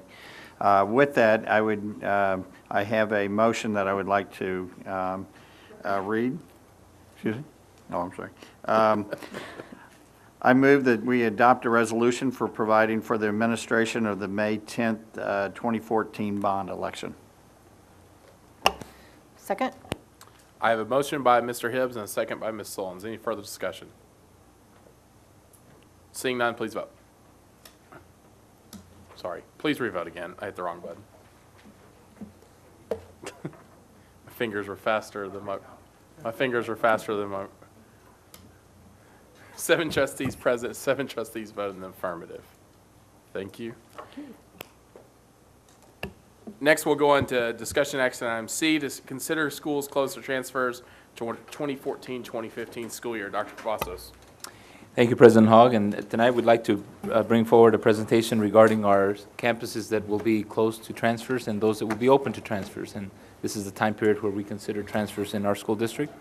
Mr. Hill will provide a presentation regarding our transfer process. Mr. Hill. Thank you to President Hogg, other members of the board, and Dr. Cavazos. Good evening. Do have a presentation for you, just very brief, and then I'll entertain questions for you. And so, as previously mentioned, we do have campuses that are open to transfers, and so we'll go through that. Here are numbers for the different levels of the transfers for the past 3 years, including this year, 2013-14 school year. And they're in different categories from elementary, junior high, out-of-district employee, out-of-district non-employee, City of Arlington out-of-district, our PEG, AYP transfers for a total for the 2013-14 school year of 8,019 transfers. It's up a little bit from the 2013 year of 7,600. We recommend, and again, this was already approved by you when we did the boundaries back in October, November, but we recommend that these current 7 schools be closed to transfers because of the attendance lines that have been recently been redrawn. And they are Berry, Blanton, Crow, Knox, Rankin, Roark, and Thornton elementary schools. Recommended secondary schools closed to transfers. We don't recommend any of our junior highs or high schools to be closed to transfers this year. The only exceptions are that if a student may be granted a transfer to a closed school or grade if the student is presently on a transfer into that school, or if the student has a sibling on a transfer to the school for the next year. So if students got a younger student that's coming in, then and they're already in that campus, then they are able to transfer in. Procedures for the new transfers. Beginning of February 24th, we've had a tradition in the district to let parents camp out for that process. And so parents may begin camping at the administration building at 8 a.m. And it'll go through March 1st. There's a $50 camping fee for each parent. March 1st, request period for new transfers began at 8 o'clock here at the administration building, and there's a priority for which those transfers will be processed. In-district transfers are granted on space available basis, and I want to emphasize that if space is not available, the name will be placed on a waiting list. Parents may place the child's name on 2 waiting lists at that time. All out-of-district transfer requests will be placed on the waiting list. Request period for new transfers in the district ends on March 28th. Again, all transfer requests after this date are placed on the waiting list. And then campuses will begin processing those waiting lists in August when we return, and again, that's based on space available.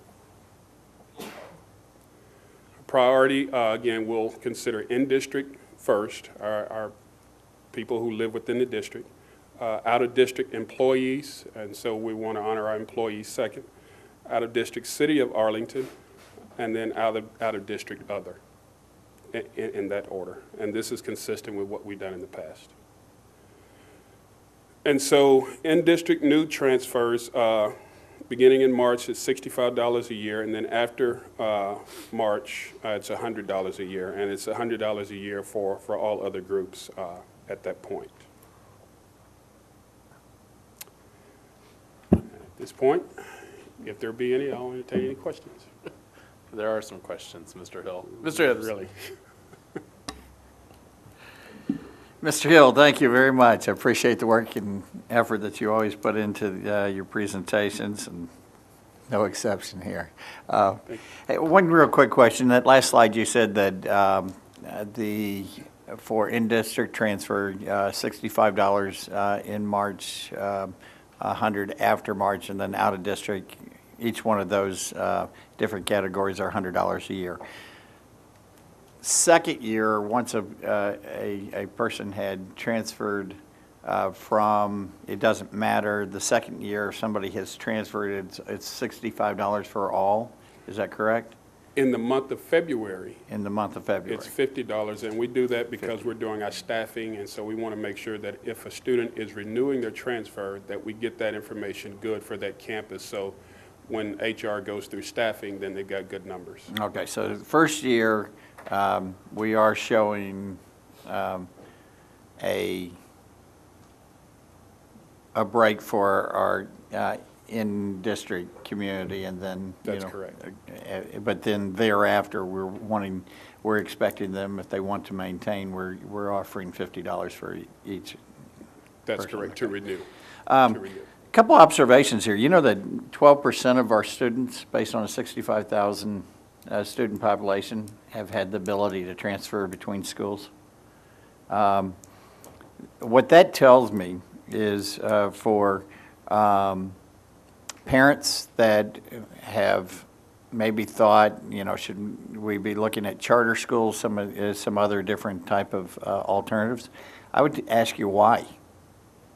I would be very blunt. Why? Because you have the opportunity to put your child in so many of our fine quality schools in this district.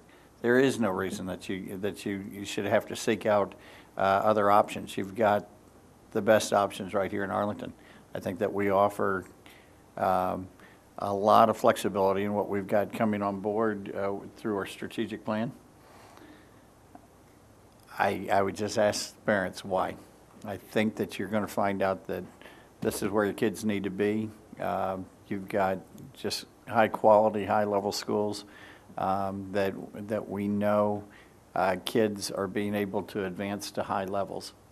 And we see them here each and every week, whether it be the Student of the Month or National Merit Scholars, whatever else.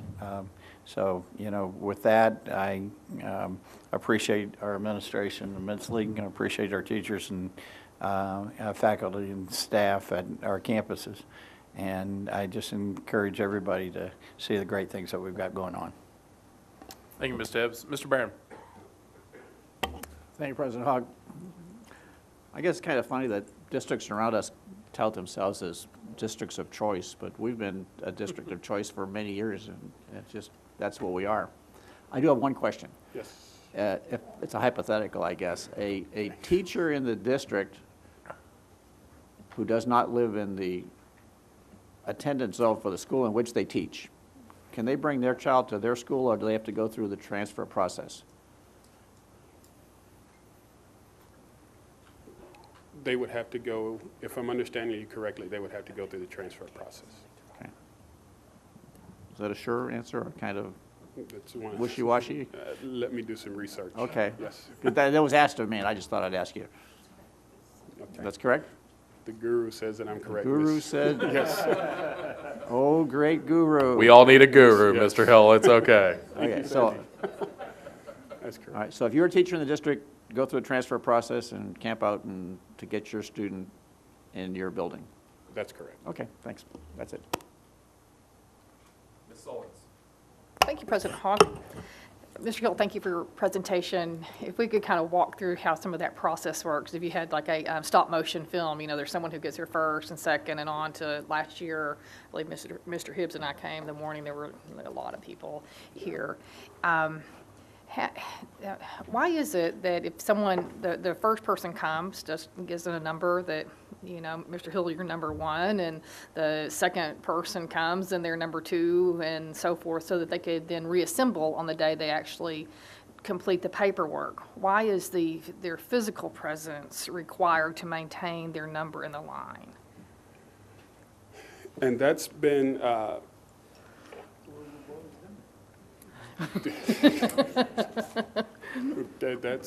that's just been the standard mode of operation. That's been the procedure. I know it's been Yes. the procedure. Yes. It's just as I think about it, and that actually it's a bit of a follow up to something you just asked, Mr. Barron. A teacher that I talked to is looking at doing the same thing and needing to be away from the classroom. Right. But whether it's for an employee or someone who Mr. Hibbs was mentioning, and that just wants to move their kid around, I'm puzzled as to, if they have some sort of a ticket that, Mr. Hill was here first, he's number one, and Mr. Hogg was number 100, then they couldn't reassemble in that order on paperwork day so that their physical presence wouldn't be required. Ms. Sullins, I'll give you an easy answer of the world of camping out for any type of thing when people are waiting for approval into schools, concerts, tickets for any event, whenever those tickets going out, they're then going to start camping out in advance to get that first ticket. So what are you really eliminating? So if we're giving out tickets and someone gets number one, well, then they're going to start camping out a week before that Well, to get those. exactly. So it's the same concept. And why do they have to have a presence there? Because that then eliminates the camping out a week before we hand out tickets, which is the same concept and process. Not exactly, because somebody's number one and someone's number two and someone's number 100, and I wouldn't assume that they, for a week, stay assembled in that exact line of number one, number two, number three, number 100 for an entire week of camping. At some point, someone's in this tent over there, or that sleeper over their car, or what have you. So at some point, they get their number, they know where they are in terms of when they came here, I assume. I may be wrong on that part. And then when it's time to sign up for paperwork, they reassemble themselves in the order that they came. Correct. As someone who goes out there every year and sees the parents and what they're doing, Ms. Solons, I agree, and they're not sitting in that order constantly all the time. The first person that gets there usually creates a list that's driven by that first person, and then every now and then they do roll call. It's not always the same parent that's sleeping out there. Many times it's rotated for multiple parents, brothers, sisters, grandparents of where it's doing. And so, whenever you get it, people are going to start camping out to do that kind of choice. So, Absolutely, but once you've established your order is my point, Mr. Hogg. But and I understand this is the procedure and this is the way that may be appropriate, but it seems to me that could be refined so that once that someone has established what that list is, whether it's a staff or a parent on where people come, then why their physical presence will be required.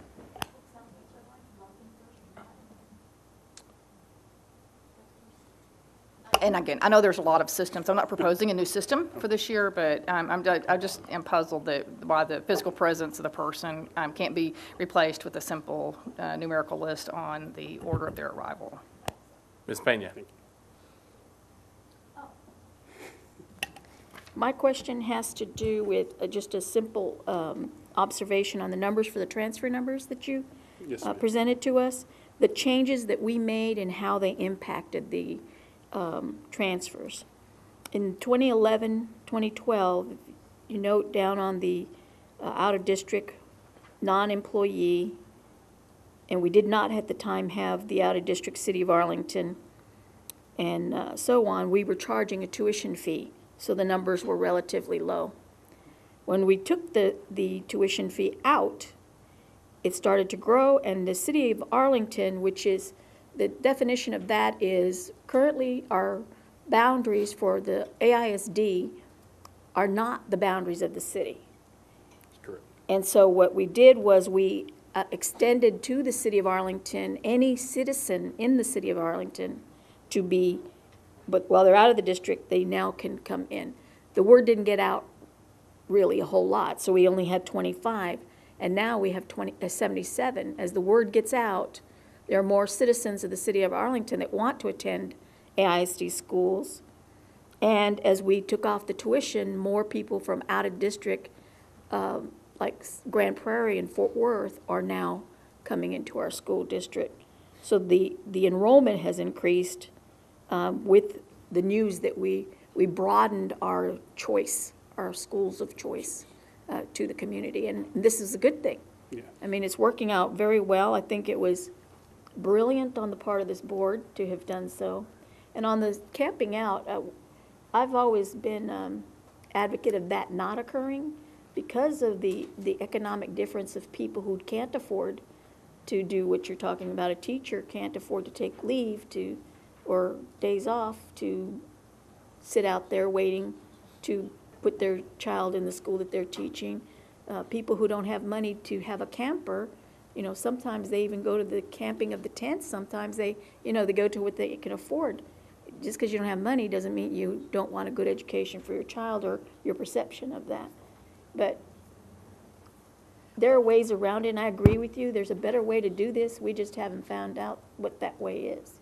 I will say that last year when I came and talked to parents, that people are overwhelmingly positive yes. about the process and how it worked. I was just kind of wondering about the physical presence. Yeah, they become like a little city and form a kinship. And so they start governing, like you said, the first person there kind of becomes the little mayor who starts making the little list for the people who want to transfer. I mean, in essence, that's what starts happening. So, I agree. you know, it can be seen as a good thing, but it has its negative parts as well. I think we also have to realize we're usually talking about 30 people that are camping out. Yes. We can't forget that. So, Mr. Pompa. Thank you, President Hogg. Of course, I'd like to point out that all our schools are great schools, and so there's not necessarily a need to transfer, and we know we've had challenges with some schools in the past, but we've worked very diligently with all those schools to make sure that they bring up the level of performance. And so my goal is that one day the community school that you live in is the right school for you. That being said, I don't like the camping. I'd like to see the staff bring us maybe an alternative system for that in the future. It may be too late for this year, but you know, for next year, there's lots of different ideas we've talked about. It just doesn't make sense to make people, you know, give up a week of their life just to, you know, get their kids on a transfer list. There's got to be something better than that. Thank you. Consider. Thank you. Dr. Reich. I have to echo Mr. Pompa's comments. I've been sitting here quiet, listening to everybody and thinking back to when I had my very first meeting before being a trustee as a candidate, and this question was posed: what do you think about the transfer thing? And my answer then is still the same now, that I get it. A lot of people like the camping out situation. I do think there's a disparity between the haves and the have-not. I don't think it's the best system. I haven't thought so for all these years. We've looked at online systems, we've looked at lottery systems, there's all kinds of systems out there. I'm, as one trustee, very interested in looking at something as a revision. There's always been talk of, well, it's good press. Well, that's great, but I want what's best for all of our families in the district. And there are situations where people can't take off. They don't have a family structure or base. $50 camping fee we impose just because of the extra burden on our administration grounds and our building and bringing people inside in adverse conditions, security, et cetera.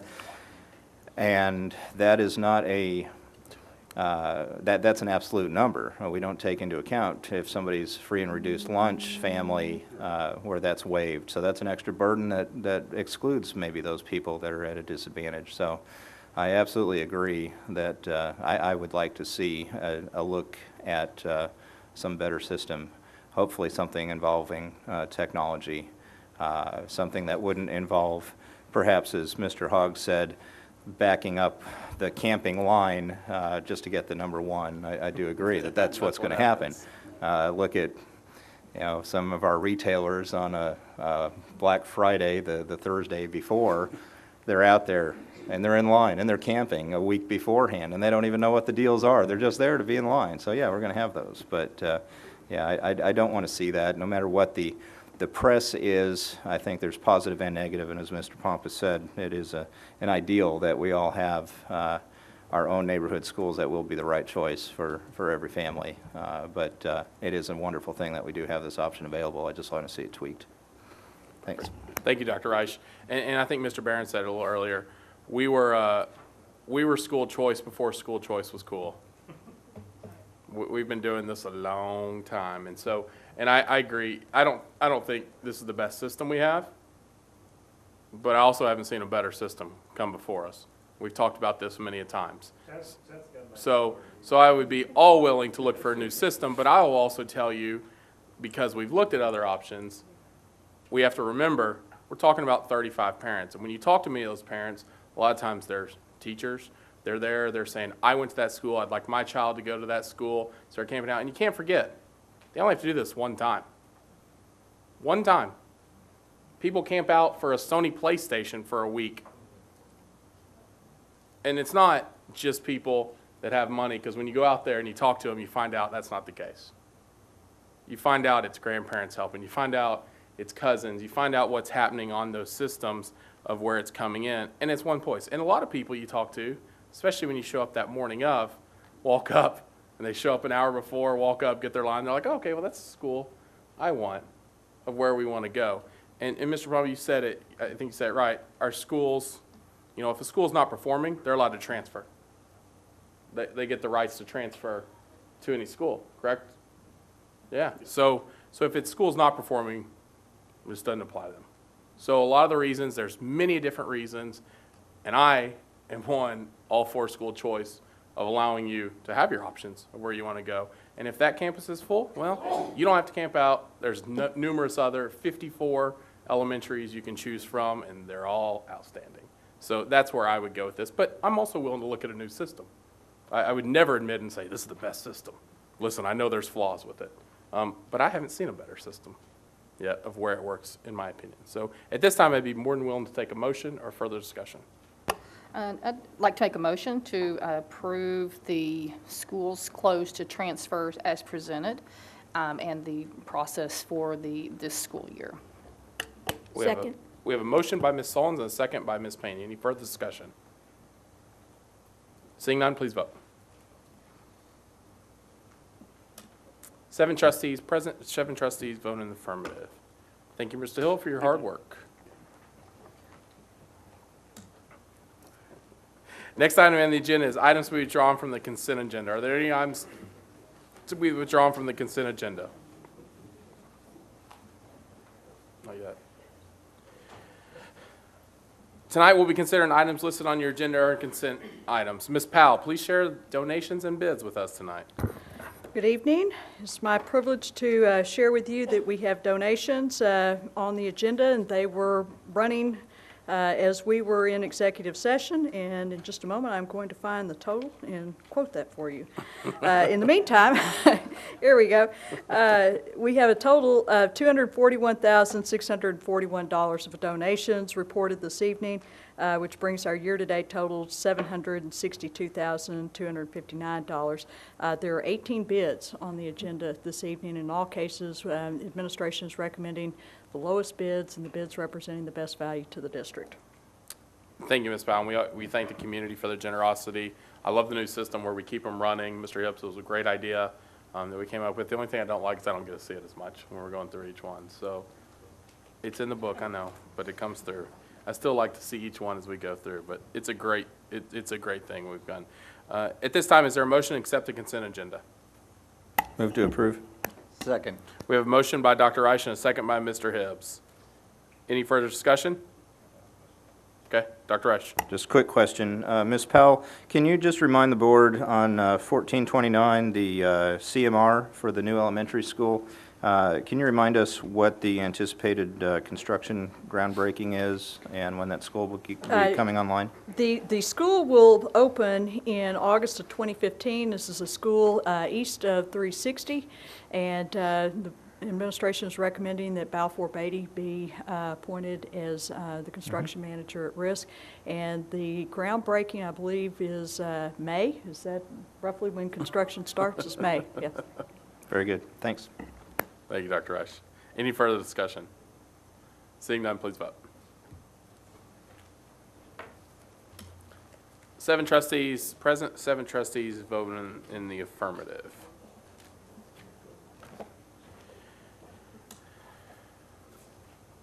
Next, we'll move on to discussion items, which we don't have any on our agenda for the evening.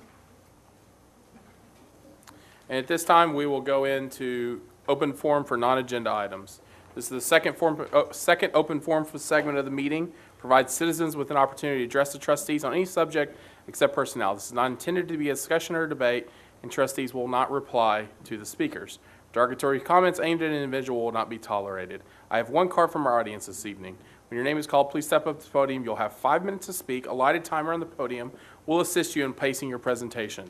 When the yellow light comes on, illuminates, there's 1 minute left for you to complete your presentation. When the red light comes on and the buzzer sounds, please end your presentation. The one card we have this evening is from Randy Dewey to discuss the superintendent's mission statement, meeting the needs of all students. Ms. Dewey, good evening. Good evening. I've been here for over 3 hours, and I got a quote from you all that just nailed it so beautifully, but I will still go through my material. So the quote was, "If the school is not performing, the child is allowed to transfer." Okay, so good evening, everybody.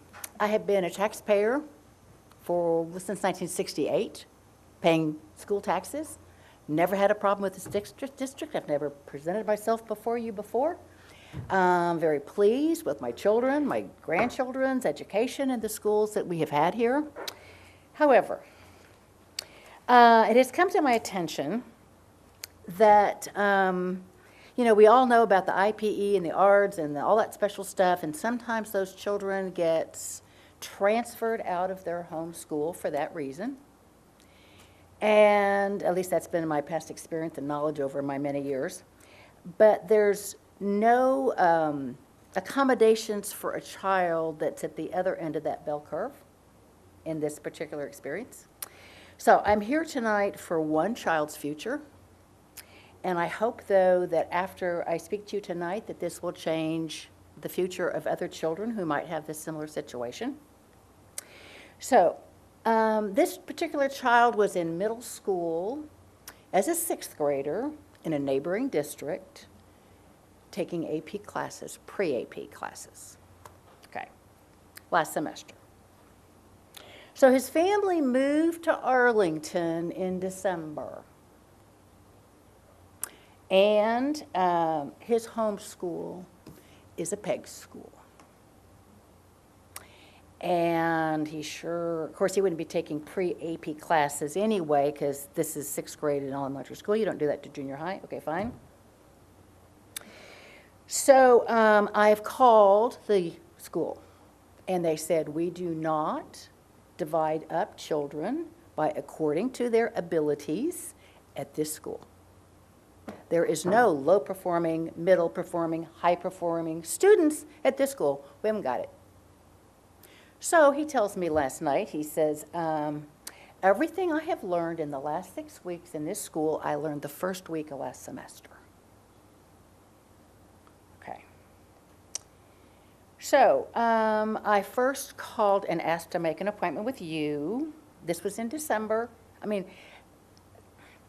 Okay, anyway, they said that wasn't possible. I said, okay, fine. So then I talked to a lady, don't know her name, in the transfer department. And she said, too bad, transfer's closed the end of September.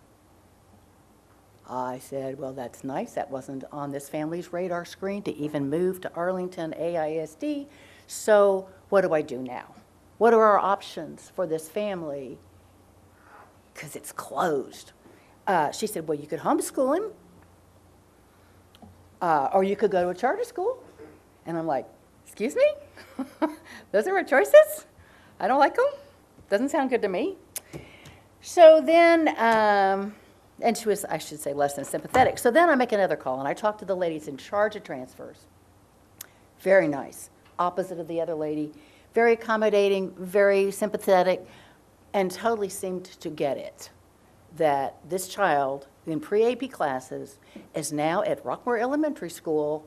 And we were going to be fine if it was like, okay, it's a PEG school. But if there is the division of classes and he's with kids of similar ability and peers, then that would be okay. He will get the education that he needs. But they don't do that. So then I called Diane Patrick's office. And then I called Wendy Davis's office, very big supporters of education. And then I called the Texas Education Agency, and they tell me the school district can do whatever they want. They can make any rules they want to for transfers.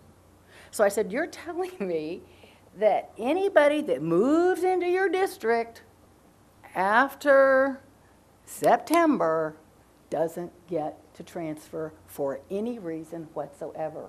And I'm hearing y'all talking up here. I'm so impressed in these last 3 hours how wonderful most of your schools are. And everything you're doing, it's awesome. But not for this one child. So my concern is, what's going to happen when he goes to junior high school next year and he has not been instructed with the education he needs for this semester? will he have the knowledge that he needs to take these pre-AP classes? I didn't see the You yellow can light. finish, Ms. Dewey, if you're, Huh? start summing it up, but Okay, I will, please. I can do that. So I Give you some more time. sympathize, all right, I sympathize. If you have a or some problem, schools that are, it's not his fault. I don't want him to have to pay for that, okay? I'm not here to ask for you to create a special class for him at Rockmore. I'm not here to ask for you to transfer him to another elementary school that doesn't have a space for a sixth grader. What I'm asking you for is to let him transfer to a school that can meet his needs, that will have the higher functioning, advanced, whatever you all call them, classroom, so he can be at his level. That's what I would like. And then as a result, I would also like you to make that available to anybody that transfers into this district from some other district and might need a transfer for whatever reason.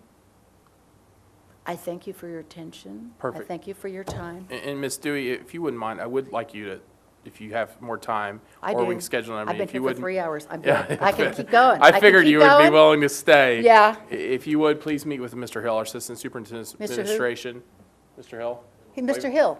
And, Yes. and talk right now and for follow-up while we finish our meeting, please. Okay, fine. Thank you. Because this issue under your transfer sheet that I just saw up there and all your whatever, did not include transfers from out of the district. Thank you, Ms. Dewey.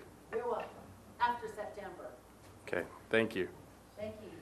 Next, we'll move on to, listen, it doesn't say superintendent's report. Do you have that? No. Next, we'll move to superintendent's report. Dr. Vassos, yeah. Thank you, President Hogg. I'd like to report some information about the school district and things that our students have been involved in. Yesterday, I took part in the first 4 tree planting at Owsley Junior High. We were to kick off the sustainability efforts of the 2014 NCAA Men's Final Four that will be in the AT&T Stadium in Arlington. The city partnered with NCAA to plant 1,014 trees throughout the community, and every junior high will receive 4 or more trees planted as part of this effort. We had a very successful parent university this February 8th at Arlington High School. More than 500 parents signed up for this event, and it helped them get the skills and necessary tools to help their children be successful. I want to thank Aaron Perales for his effort on Parent University and all the staff that helped Aaron put this first ever Parent University on for our parents. Thank you, Aaron. On Friday, the Arlington ISD had several 3rd through 6th grade students receive awards for their outstanding essays in the Arlington Animal Essay Contest. There were 1,018 entries, and the AISD had 9 out of the 12 winners, and they were from Butler, Dunn, Hale, Key, and more elementaries taking home prizes. Butler actually had 3 first-place winners and 1 second-place winner. Congratulations to these students.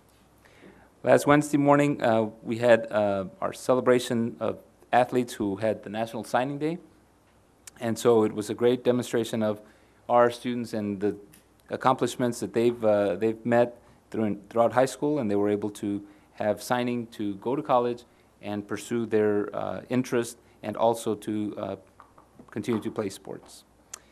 I'd like to congratulate Martin High School's girls soccer coach, Ruth Knight, for her 500th career win. They beat Pascal February 4th, and that was her 500th victory. And so congratulations to her for this accomplishment and her students. Congratulations to Arlington High School Academic Decathlon team for winning first place at the recent regional competition. They won 60 individual and 2 team medals, and they are currently ranked 7th in the state. They advanced to state competition in late February in San Antonio, and I can tell you that issuing those medals to those students, they had a lot of medals around their neck, which was very nice to see. January 30th, we had the privilege of attending Martin High School's first ever Empty Bowl project that was hosted by the Ceramics 3 class and teacher Stacy Kuba. This event was part of the international grassroots efforts to raise both money and awareness to fight hunger. We had soup and bread, and were able to pick out a bowl that the students have made, and it was to raise money, and it was a wonderful event. They donated over $2,000 to the Tarrant County Area Food Bank. Late January, we traveled to TASA, which is the Midwinter Conference, and we made 2 presentations and represented AISD, one of our fire academy and the other one of our MPE, and the board's effort in MPE and the policy adoption regarding MPE. We're also able to receive an award from the Texas Association of Partners in Education for our partnership with the Arlington Fire Department, and also receive an award for volunteer Tom Andrus from Venture High School for his volunteer work at Venture High School. We're getting close to the end here. Sorry. I don't know if that was ending the meeting or what that was, but time's up. You'll know when I knock, Dr. Yeah, that's right, Grievance, I know. You'll know. This year, Arlington MLK Celebration was a 4-day celebration hosted by AISD. And so throughout this program, there were banquets, a step competition, multicultural festivities. And there were so many students involved in these events. I'd like to thank Leslie and Lynn for their leading this and co-chairing this year's event. On January 20th, Bryant Elementary students helped kick off the Super Bowl of Caring, a national youth-led movement to raise money and awareness for the fight against hunger and poverty. The students and staff collected more than 3,000 items of food for the food pantry. And the Bowie High School step team performed, and we also had former Dallas Cowboy wide receiver Drew Pearson speak to the crowd, and he reminded them that he won a Super Bowl and he never dropped a pass and things like that. The kids were impressed. So that concludes my report. Amazing how much better of a football player you become when you retire. So, and the older you get, the bigger the fish is. So, next we'll do school board reports. Mr. Hibbs. Very quickly, Dr. Cavazos is very humble. That essay contest that was put on, we had a winner from Key Elementary, and it just happened to be your daughter. That was one of the leading essays in that contest. I actually rated her the highest, and I didn't even know who it was before. So I read them all blind. I do want to put a shout out for Sherry Capehart. I've been serving with her on that project for the past 4 years, I believe, and she each year just outdoes herself. It's a outstanding purpose for the Arlington Animal Shelter, and the kids really learn a lot from it. It's amazing to see the essays that they write, so I do want to lift that up. If you looked at one of the pictures that showed up there when Dr. Cavazos was congratulating Coach Knight on her 500th win, there was also a picture of Patrick Dunn, Coach Patrick Dunn, the wrestling coach over at Martin High School. He is actually up for Coach of the Year on a national basis, not just local. He actually won the regional Coach of the Year, and he's been able to do that last 2 years and last 3 out of 5. So I just wanted to put that up there just so you wouldn't confuse Coach Knight and Coach Dunn together. It was actually in the report, but I heard the knocking, and I thought. Oh, you heard the knocking. It all comes back to me. I threw him off. So. And again, earlier in the evening, I just threw a great shout out for Sam Houston. There are some great things going on at Sam Houston, at Seguin. There's some different schools that I'm just thrilled about when I go in and see what the principals are doing, and it's just amazing. It's just amazing. So I would encourage parents to get out and visit people like Fernando Benavides, Sam Nix over at Seguin, as well as any one of our principals in the district. They're doing a fine job. Last thing, if you haven't been able to see the art here in the administration building or over at the PDC, it blows me away with the talent that we have. Thank you, Mr. Hibbs. Mr. Barron. Thank you, President Hogg. I got to join Dr. Cavazos and Mr. Pompa at the NCAA tree planting. Interesting. 1,014 trees are going to be planted. These are not little trees. These are big trees. Boy, was it cold that day. Anyway, I have to say that the students at Owsley were just tremendous. brought them all out, stood them in the cold, and they were out there for a while, and they were just so good. There were a group of girls right behind us in the seats, and I was talking to them, and they said, are we going to be on TV? Because the TV cameras are right there, and I said, no, the cameras are pointed the other way. I said, wait a minute. I went over to the cameraman, and I said, would you take a picture of these girls? So he swung the camera around. Well, all of a sudden, now they were on TV, and they were embarrassed. They had to fix their hair, and they had to act silly. It was great. Good crowd, great students. I want to say something about academic decathlon. This is not for the brainiacs. I mean, there's plenty of smart kids on those teams, but the academic decathlon team has to have kids that are C students and B students as well as A students. So it's for all levels of students, but they have to put in the work. I didn't know that. Yeah, it's a great program. And Mr. Hogg, did you want to say something about the large donation that went to Arlington High School on the donations? Sure, I'll leave it up to you then. Okay, I'll bring it up in just a second. And I'm all done. Ms. Pena.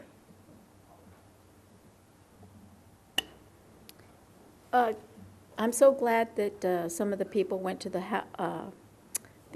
tree planting because I knew it was so cold that day, I wasn't going to go. I thought the ground is going to be so hard, how are they going to make the holes? It was pre-dug. Okay.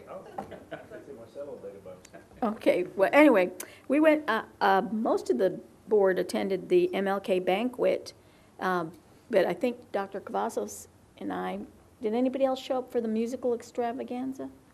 I remember Jamie was there as well, and it's always wonderful to see the students and watch their faces as they're performing for the audience that's there, because some of them are smiling, some of them are dancing as they're singing. It's just wonderful to observe the students. I can't help but always have a smile on my face when I'm looking at them. I also attended with Michael Hill to serve on a panel for the League of Women Voters representing the AISD on what they term their hot topic. And when I told my daughter that, she thought it was the clothes place at the mall. But it's actually what they select a topic that they consider hot in the city. And this topic was on sleep deprivation. And so I spoke on behalf of the AISD along with Michael Hill. Then also I attended the Mexican American School Board Association Conference in McAllen, Texas, representing the AISD. And it always, well, maybe it doesn't cease to amaze me anymore. Our school district is so far ahead of so many of the school districts in the state of Texas. It makes me proud to be part of this school district, because we talk about, and Aaron Perales has the position of the community outreach individual for our district, and we had already announced the job before HB 5 passed, saying that we had to have some components placed in our district positions and so on. And we were so far ahead that I told the other school districts they could go on our website and steal the job description if they wanted, because we'd already established the criteria for that position. And so things like that always come up and make me proud that our school district doesn't wait. We want to be proactive instead of reactive. I also attended the National Signing Day for athletes, and it was awesome to see. Of course, I'm such a little person that when all these athletes walk by me, that's when I know how short I am.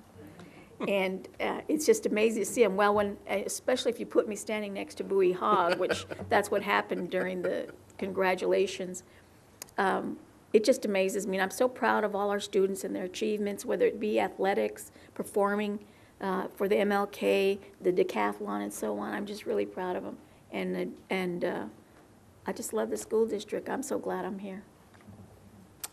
Thank you, Ms. Pena. Mr. Pompa. Thank you, President Hogg.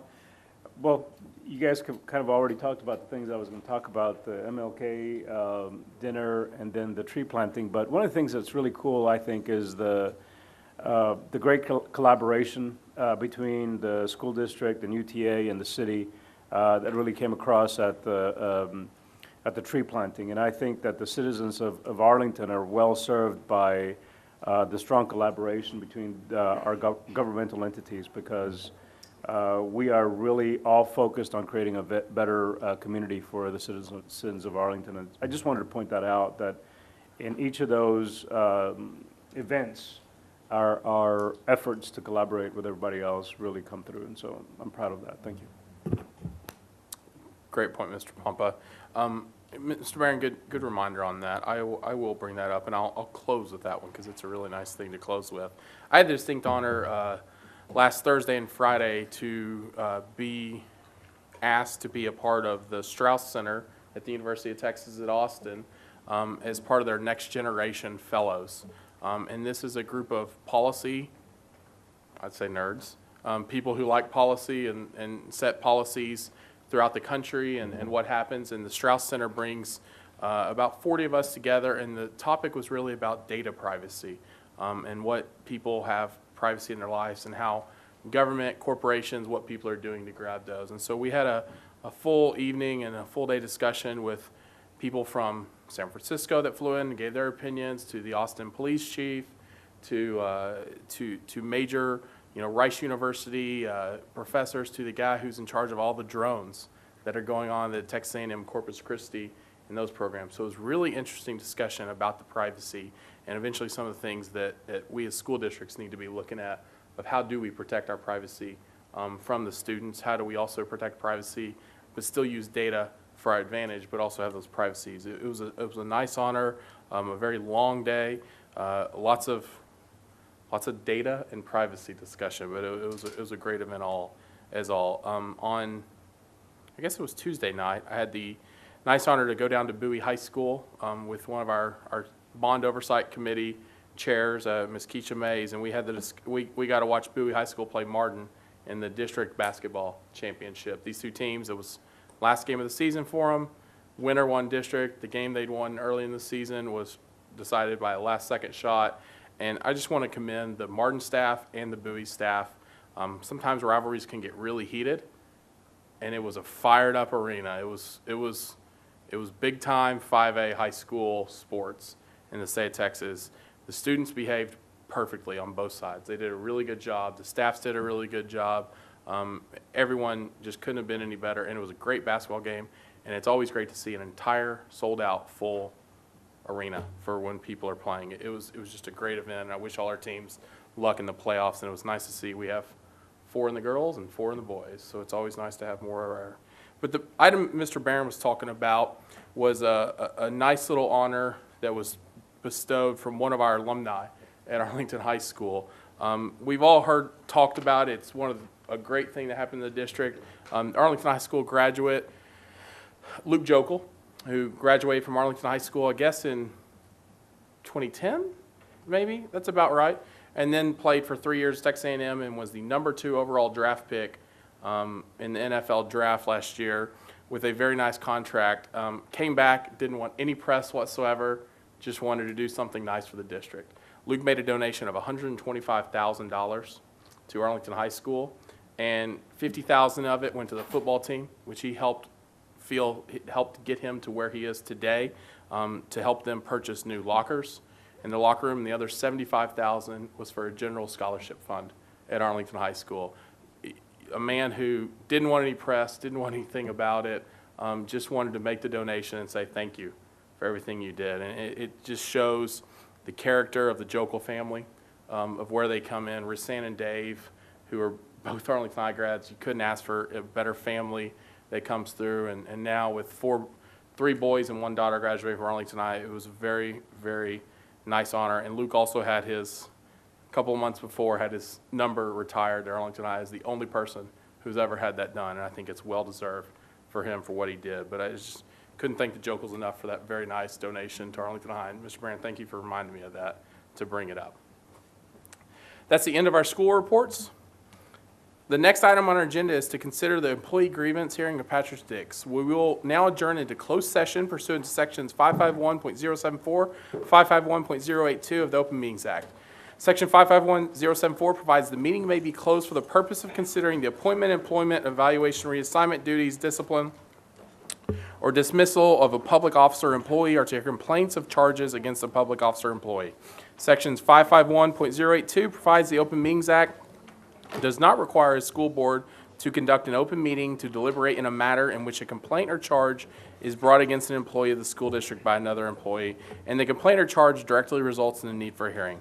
I now ask that everyone who is not party to this hearing or who is not going to participate in this hearing to now exit the boardroom. I thank you for your cooperation. We will take about 5 minutes before we come back into closed session.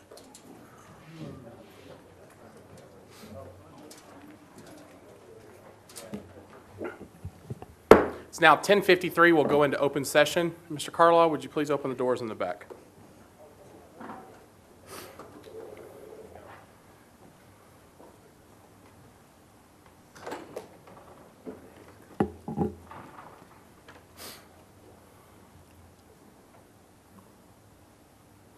Mr. Carlisle, was there anyone waiting outside to come in?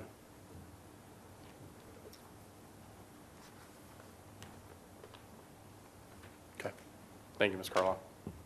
It's now 10:53 p.m. and we are in open session. Is there a motion on the employee grievance hearing? President Hogg, I make the motion that we uphold the administration decision to terminate in this case. Is there a second? Second. I have a motion and a second by Mr. Stolens and Ms. Hibbs. Any further discussion? Sorry. Mr. Hibbs, Ms. Stolens. Any further discussion? Seeing none, please vote. 7 trustees present. The motion passes to uphold the administration's decision. At this time, at 10:54, we are now adjourned.